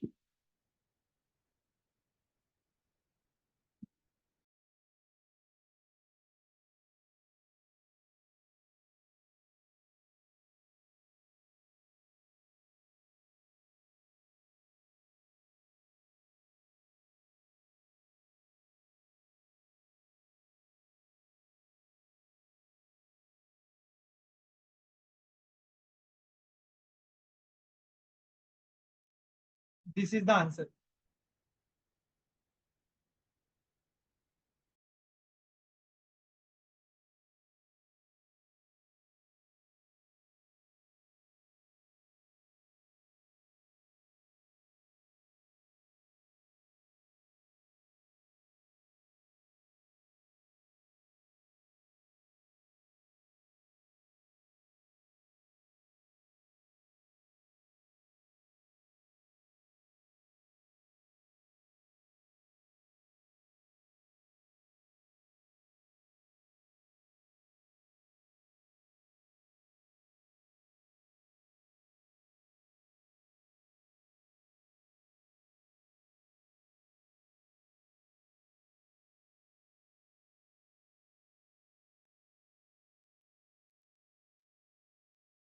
Yes, we will be going to do few more examples. Yes, yes, NB, you are correct.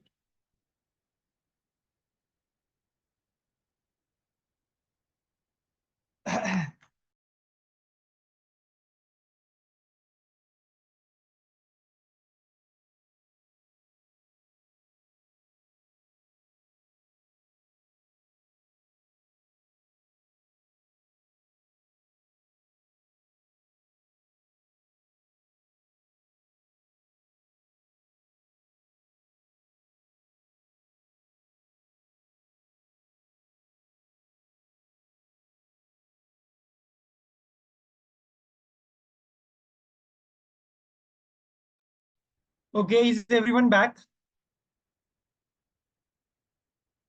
Is everyone back? We are evaluating from the seller's point of view. Shall we start discussing on this? We will always start calculation or looking from a, we will always start looking from a buyer's point of view or a seller point of view. We will always start looking from a buyer point of view. Right to buy at, I had a right to buy at 10,000. I had a right to buy at 10,000. Current price is 12,000 and I have a right to buy that at 10,000. Something is worth 12,000 and I have a right to buy it at 10,000. Definitely I am going to buy it. So this is my cost price. My current market price will be my selling price, that is 12,000. Gross profit 12,000, that is selling price, minus cost price, that is 10,000. 2,000 is my gross profit. Net profit, to get this right, I have also paid 4,000, right? So 2,000 profit minus 4,000 gives me a 2,000 loss. And that loss for me is a profit for the seller. That gives me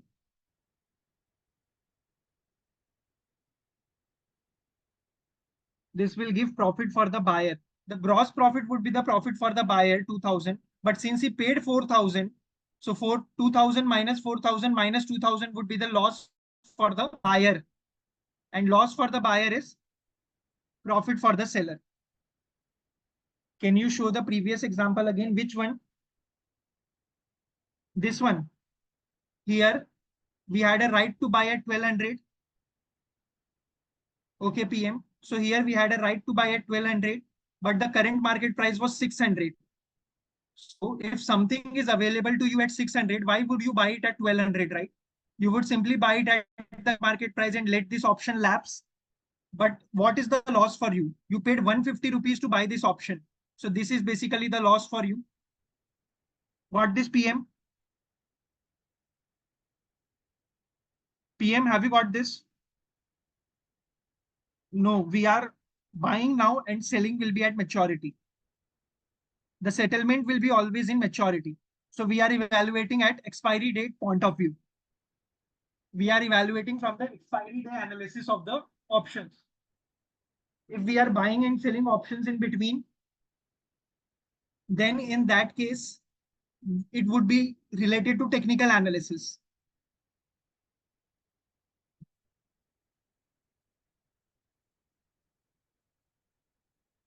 Why we experience selling also, why we took an example of selling also, simply because current market price is greater than strike price. You have something is available, something is worth in the market of 12,000 and you are able to get it at 10,000. So definitely you will be buying it. Yes, and I'll come to that point as well. But let me just be clear with this one. PM, are you getting this? Gold is available to you at 12,000 in the market, but you have a friend which is selling it to you at 10,000. So you will be definitely going to buying it, right? Okay, everyone clear with this one? Everyone clear with this one? Now, the only change in the next question is the current. What happens when current market price is 14,000? What happens when current market price is 14,000?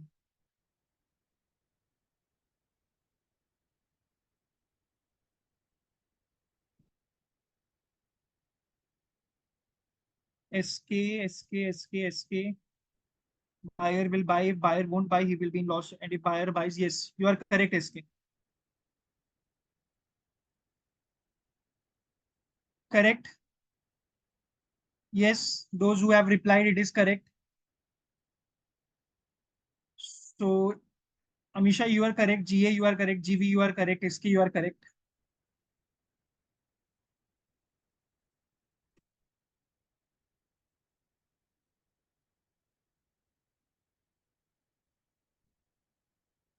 Very good. Anyone has doubt in this question, or are every one of you clear with this?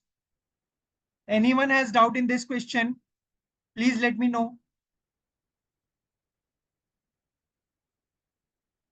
Or every one of you are clear with this?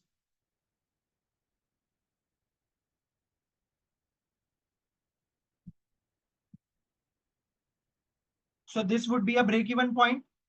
No profit, no loss. With this, we have covered all the possible scenarios of call option. If you are clear with call option, shall we move on to put option? No profit, no loss for the seller and buyer both.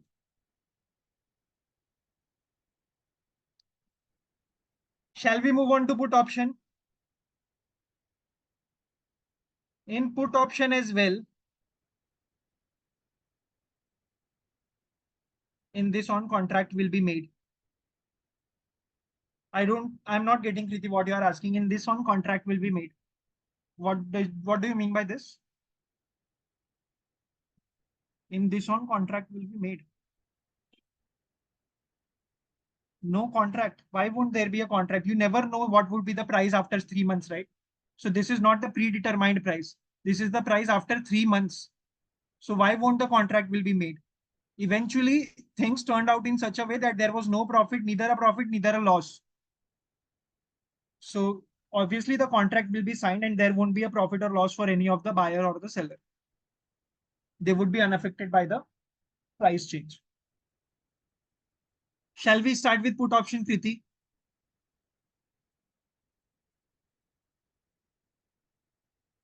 Guys, every one of you, shall we start?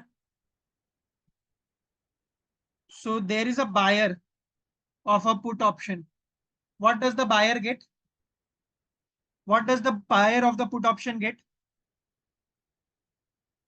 Buyer of the put option get right to sell. Right to sell. And seller of the put option will get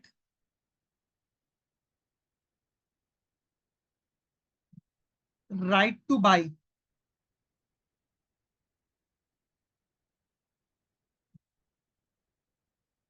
Very good. Obligation to buy, guys. Obligation to buy.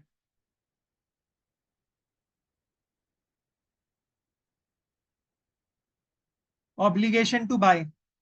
Because with right to one party, there would be an obligation to other party. That is why buyer is paying premium to the seller, right? Because seller has to work or seller has to be dependent on buyer. So that is why to enjoy that right, buyer is paying premium to the seller. Buyer will get a right to sell and seller will get an obligation to buy. In call option, buyer gets the right to buy. In put option, buyer gets the right to sell. So the buyer of put, that is P plus will get a right to sell. Everyone clear with this? So that we can move on with the numericals.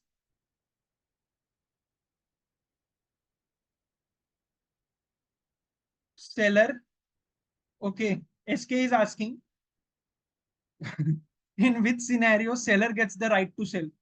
Seller does never gets the right. Seller of the option does not have the right. The buyer of the option has the right always. Right to sell is always with the put option. Right to sell is someone who is the buyer of the put option. There won't never be a seller of the put option who will be enjoying the right.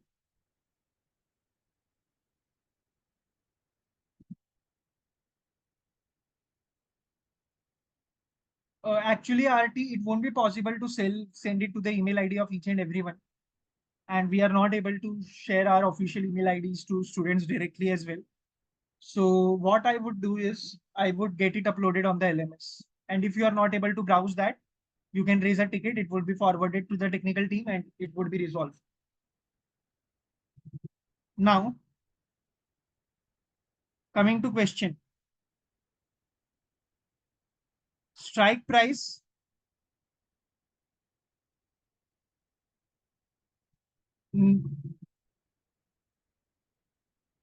Wasim is saying then buyer of the put option gets right to buy. No. Buyer of the put option will only get right to sell. The seller of the put option will always be obligated to buy. The buyer of the call option will always get the right to sell, right to buy, and seller of the call option will always have an obligation to sell. No, PDFs are also sent for economics class, right? Yes, you are correct, SK. The PDFs will also be available, KV, don't worry. Strike price is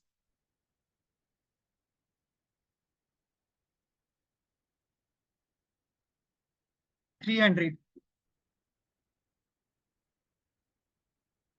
Put premium, I won't say who paid to whom, 20 rupees. Current market price after 3 months,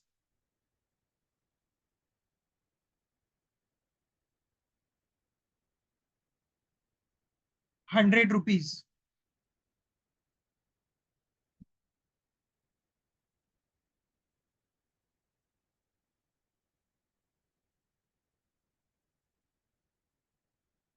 Loss or profit for the seller. Loss or profit for the seller. And by seller, I mean seller of put option.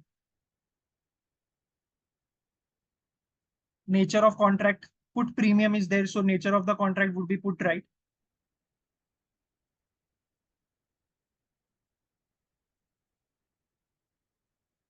Why won't why the per seller premium would be applicable?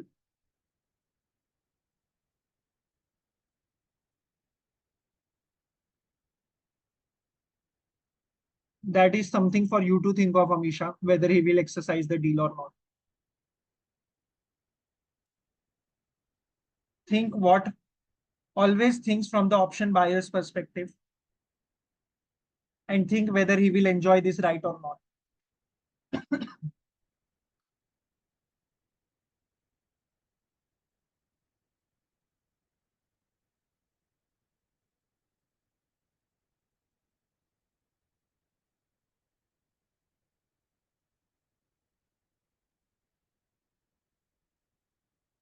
Yes, NV, you are correct. So the seller of the put option will be having a loss. Seller of the put option will be having the loss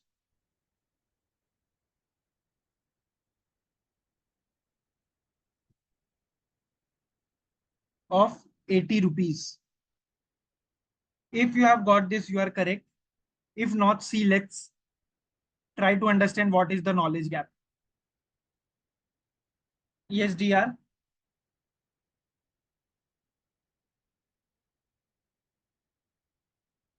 Okay, how many of you were right in this? How many of you were right in this? She is saying 180 loss. Okay, that's great. Okay, now think of it this way. Strike price 300. It means that being the buyer of the put option, you are having a right to sell it at 300. Everyone, don't worry whether you are right, whether you are wrong does not matter. Everyone listen over here. It doesn't matter whether you are right or wrong. Just listen over here. Strike price is 300. It means that you have a right to buy at 300. There with me? Sorry, strike price is 300. It means that you have a right to sell at 300. There with me? Why? Because put buyer has a right to sell. Everyone there with me? The put buyer has a right to sell at 300. It's 180, right? I thought this is 200, but not 100, but 200. Okay, no worries. This is loss is 180 rupees. I am coming to decoding it. Just give me a second. Selling price.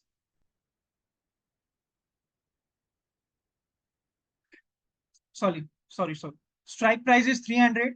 It means that I have a right to sell it at 300. Everyone with me? Kirti, have you got this? Strike price is 300. It means that I have a right to sell it at 300. Everyone with me? Now, current market price is 100 rupees. So if I would have sold it in the market, I will have to sell it at 100 rupees. And if I will sell it in the contract, I will be selling it for 300 rupees. Will I be exercising the right? Guys, will I be exercising the right? Yes or no? Will I be selling it for 300 or will I be selling it for 100 rupees? Will I be selling it for 300 or will I be selling it for 100 rupees? Prachi. If someone is paying you 300 for something and if someone is paying you 100 rupees for something, you are saying you will sell it for 100 rupees. Why, Prachi?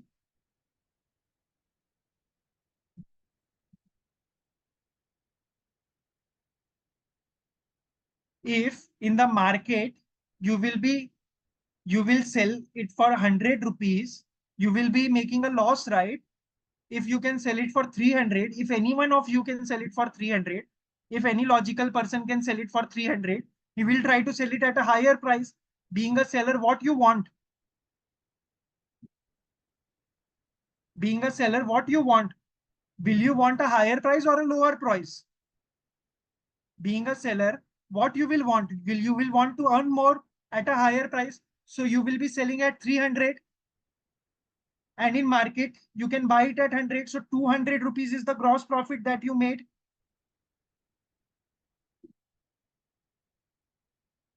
200 rupees as the buyer of the put option, you are making the gross profit, but you also paid 20 rupees for it. 20 rupees was the premium that was paid. So 180 rupees is the profit for you. And profit for you is nothing but the loss for the seller. Everyone clear till here? Every one of you, are you guys clear? Tell me who has doubt in this one. Yes, in both call and put, buyer has the right. That is what I am telling you from the first time. From the first minute, I am telling you this.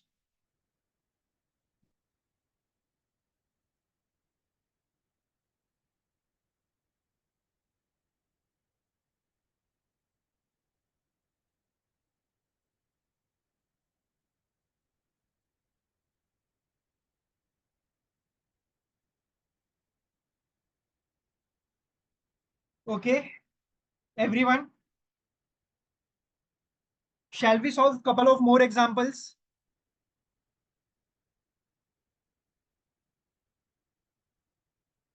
Again, strike price.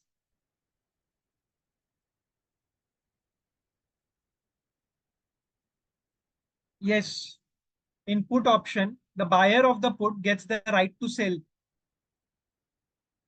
I will give some for homework, don't worry.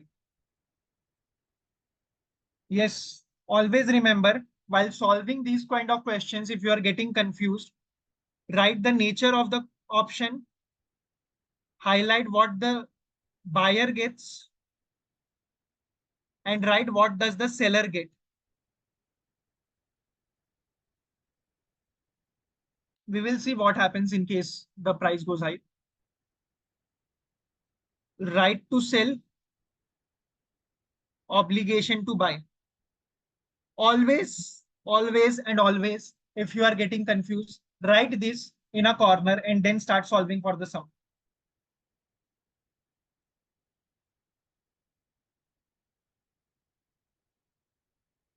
That formula basically differs in case of call and put option. So instead of understanding it through a formula, Ashish, let's try to understand through using complete logic. Strike price 900, current market price 1100 premium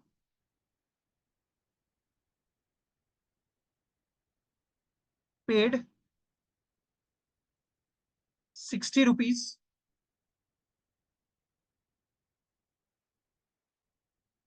Seller of put option will have profit or loss. And if there would be a profit, profit of how much, or if there would be a loss, loss of how much.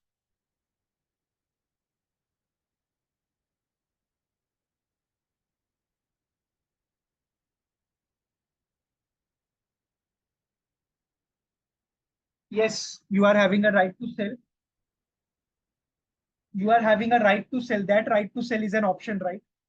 And the one who is having an obligation, since he has sold the option, he is not available with the option. He has sold the option. He will be having the compulsion. Wasim and VT is saying 140 rupees profit. And most of you are saying, even PK is saying 140 rupees profit. Asha is saying 140 rupees profit, and rest all of you are saying profit of 60 rupees.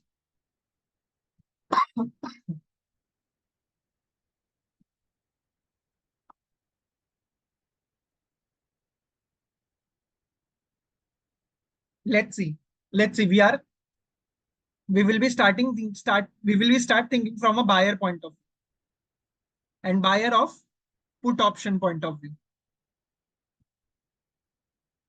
Buyer of put option, buyer of no, and you are wrong. So the right answer is 60 rupees profit.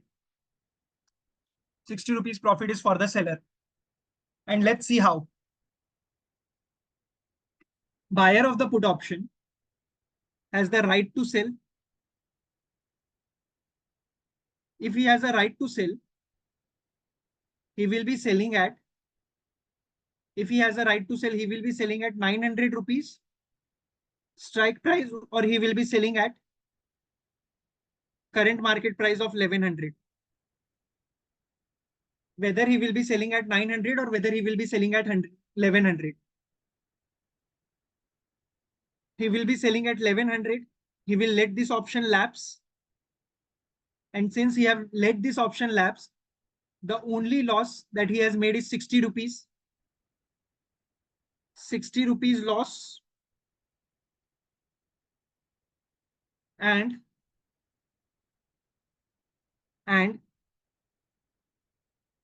60 rupees loss for the buyer is nothing but profit for the seller.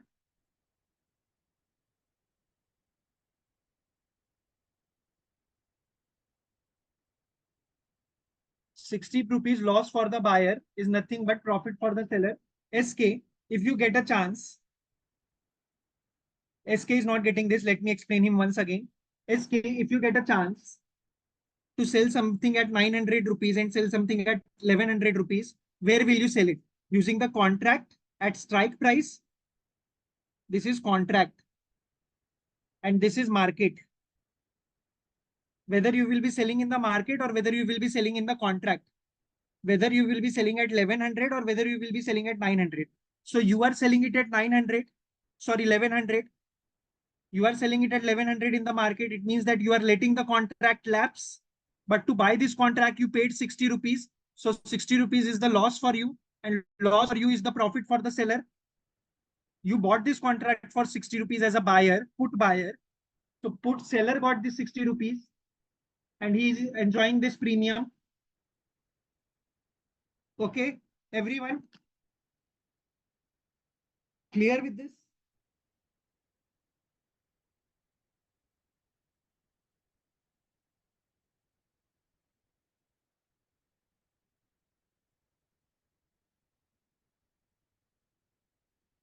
No worries. Nandini, tell me whether you will be selling it at, ask yourself whether you will be selling it at 900 rupees or 1100 rupees. Nandini, whether you will be selling it at 900 or 1100, being a seller, what would you want? 1100 rupees or 900 rupees? Correct, 1100 rupees. But 1100 rupees is the price in the market. It means that you are not exercising this contract. And if you are not exercising this contract, the 60 rupees paid by you is the loss for you as a buyer of the contract. You are not making use of this contract because that contract want you to sell it for 900. You are incurring the loss of 60 rupees. Aren't you, Nandini? NB, are you getting this? Okay. So 60 rupees loss for you is the profit for the seller. The 60 rupees loss for you is nothing but profit for the seller.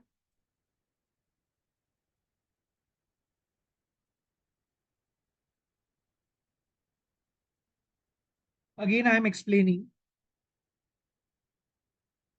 Again, I am explaining, guys. If current market price is greater than strike price, it means that you had the right to buy, right to sell, sorry, right to sell at 900 and you can sell at 1100.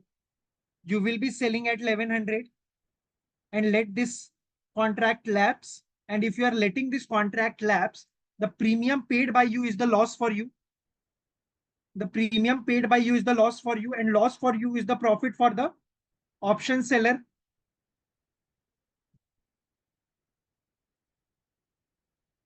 Yes, so he is not going to use this option to buy this or sell this.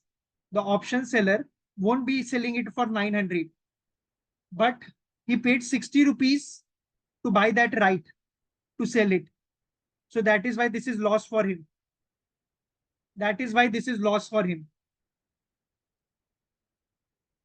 VT, have you got this? Sorry, VS, have you got this? VS, have you got this? You asked me to explain this method again.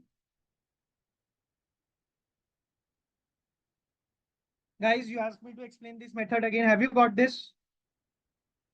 Everyone clear with this?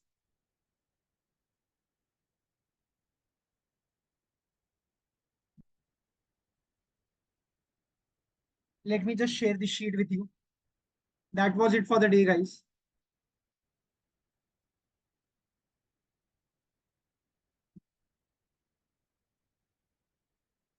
Yes, you need to practice a lot to master this. That is unsaid rule. You will have to keep practicing. Uh, Guys, I am definitely going to share you some questions tomorrow. We have still some scenarios to cover. Yes, after 3 months, option automatically gets expires. So either you can exercise that option or either you can let it expire.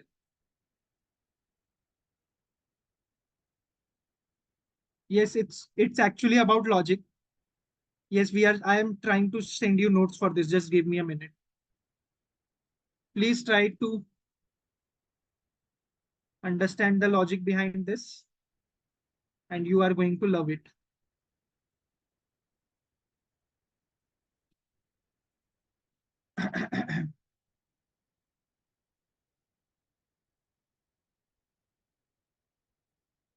So there is no book that I have personally read for derivative options. It is a concept. You can try to look for articles which tries to explain you these concepts. So if for every concept, if you will go to read a whole together a book, you will need 3-4 years to complete the whole curriculum. So just try to understand the concept with logic. No need to go for a book.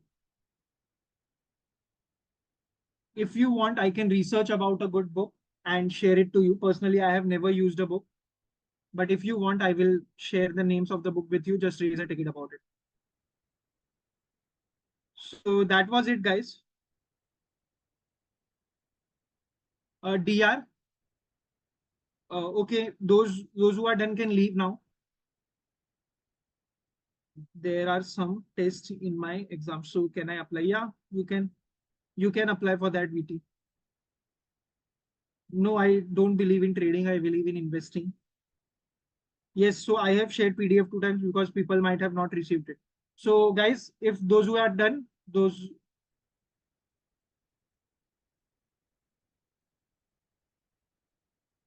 to organize elements enough oriented learning. I raised a ticket. KG, can you okay, KG, can we connect tomorrow? Not tomorrow, but day after tomorrow.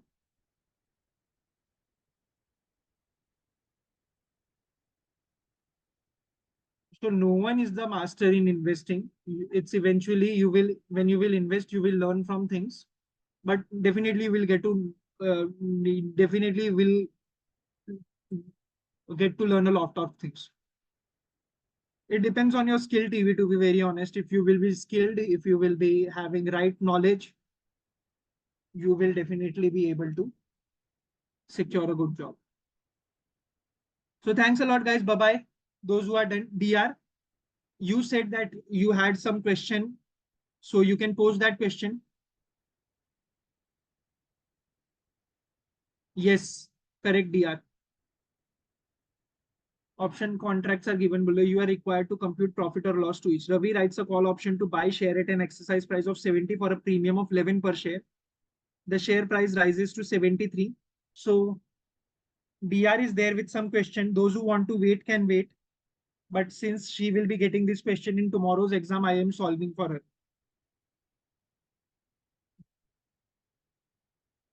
GA, if not, please raise a ticket about it. But I am pretty 60, I'm 60% sure that you might have got that.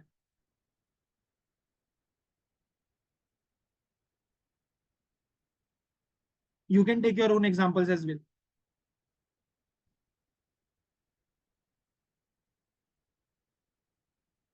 Team is saying that they have uploaded, probably they might have uploaded. Ask the team to help you navigate it. Ask the team to help you navigate it. Writes means, yeah, option writer means he is a seller of the option. So guys, those who are done can leave. She has one problem that is to be covered, which will be helpful in the next class. So I am writing this, explaining this to her. Ravi writes a call option to share at an exercise price of 50, 70, and this is a call option, premium 11,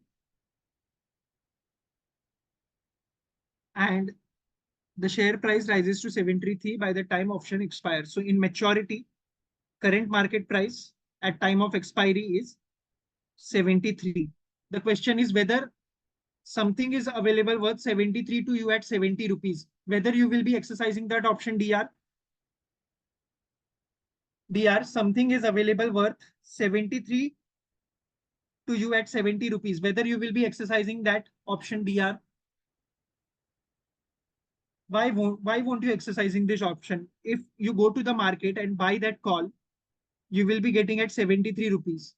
And if you are going to, this is a call option. Always remember right to buy.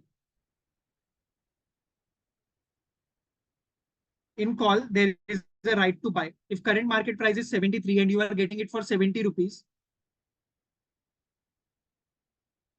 AR, have you joined from the mobile phone?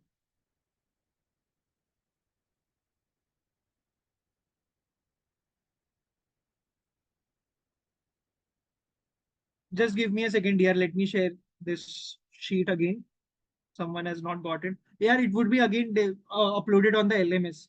So you don't need to worry about it. Is it okay if it would be uploaded on LMS by day after tomorrow? Okay, fine. Yeah, thank you.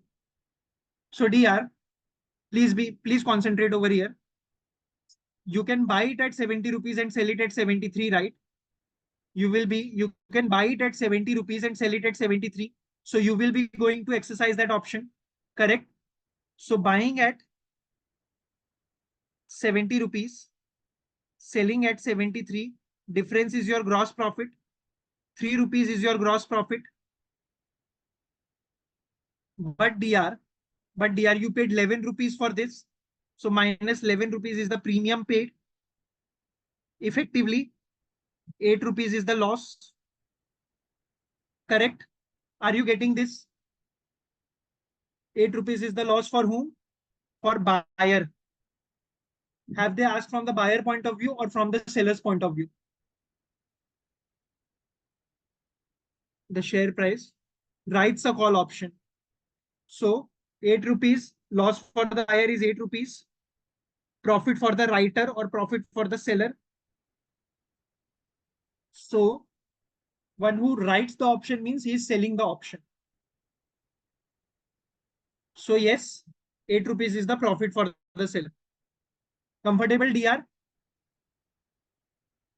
Comfortable with this one? Next question.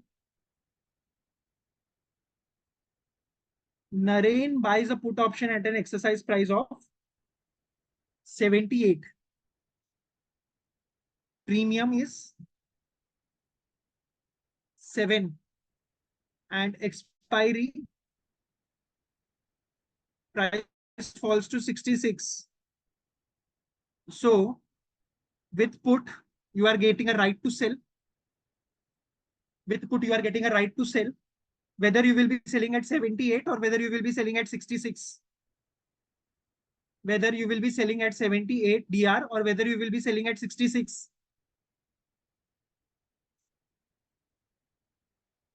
As a seller, what would you want? Whether to sell it at 78 or 66? 78, correct?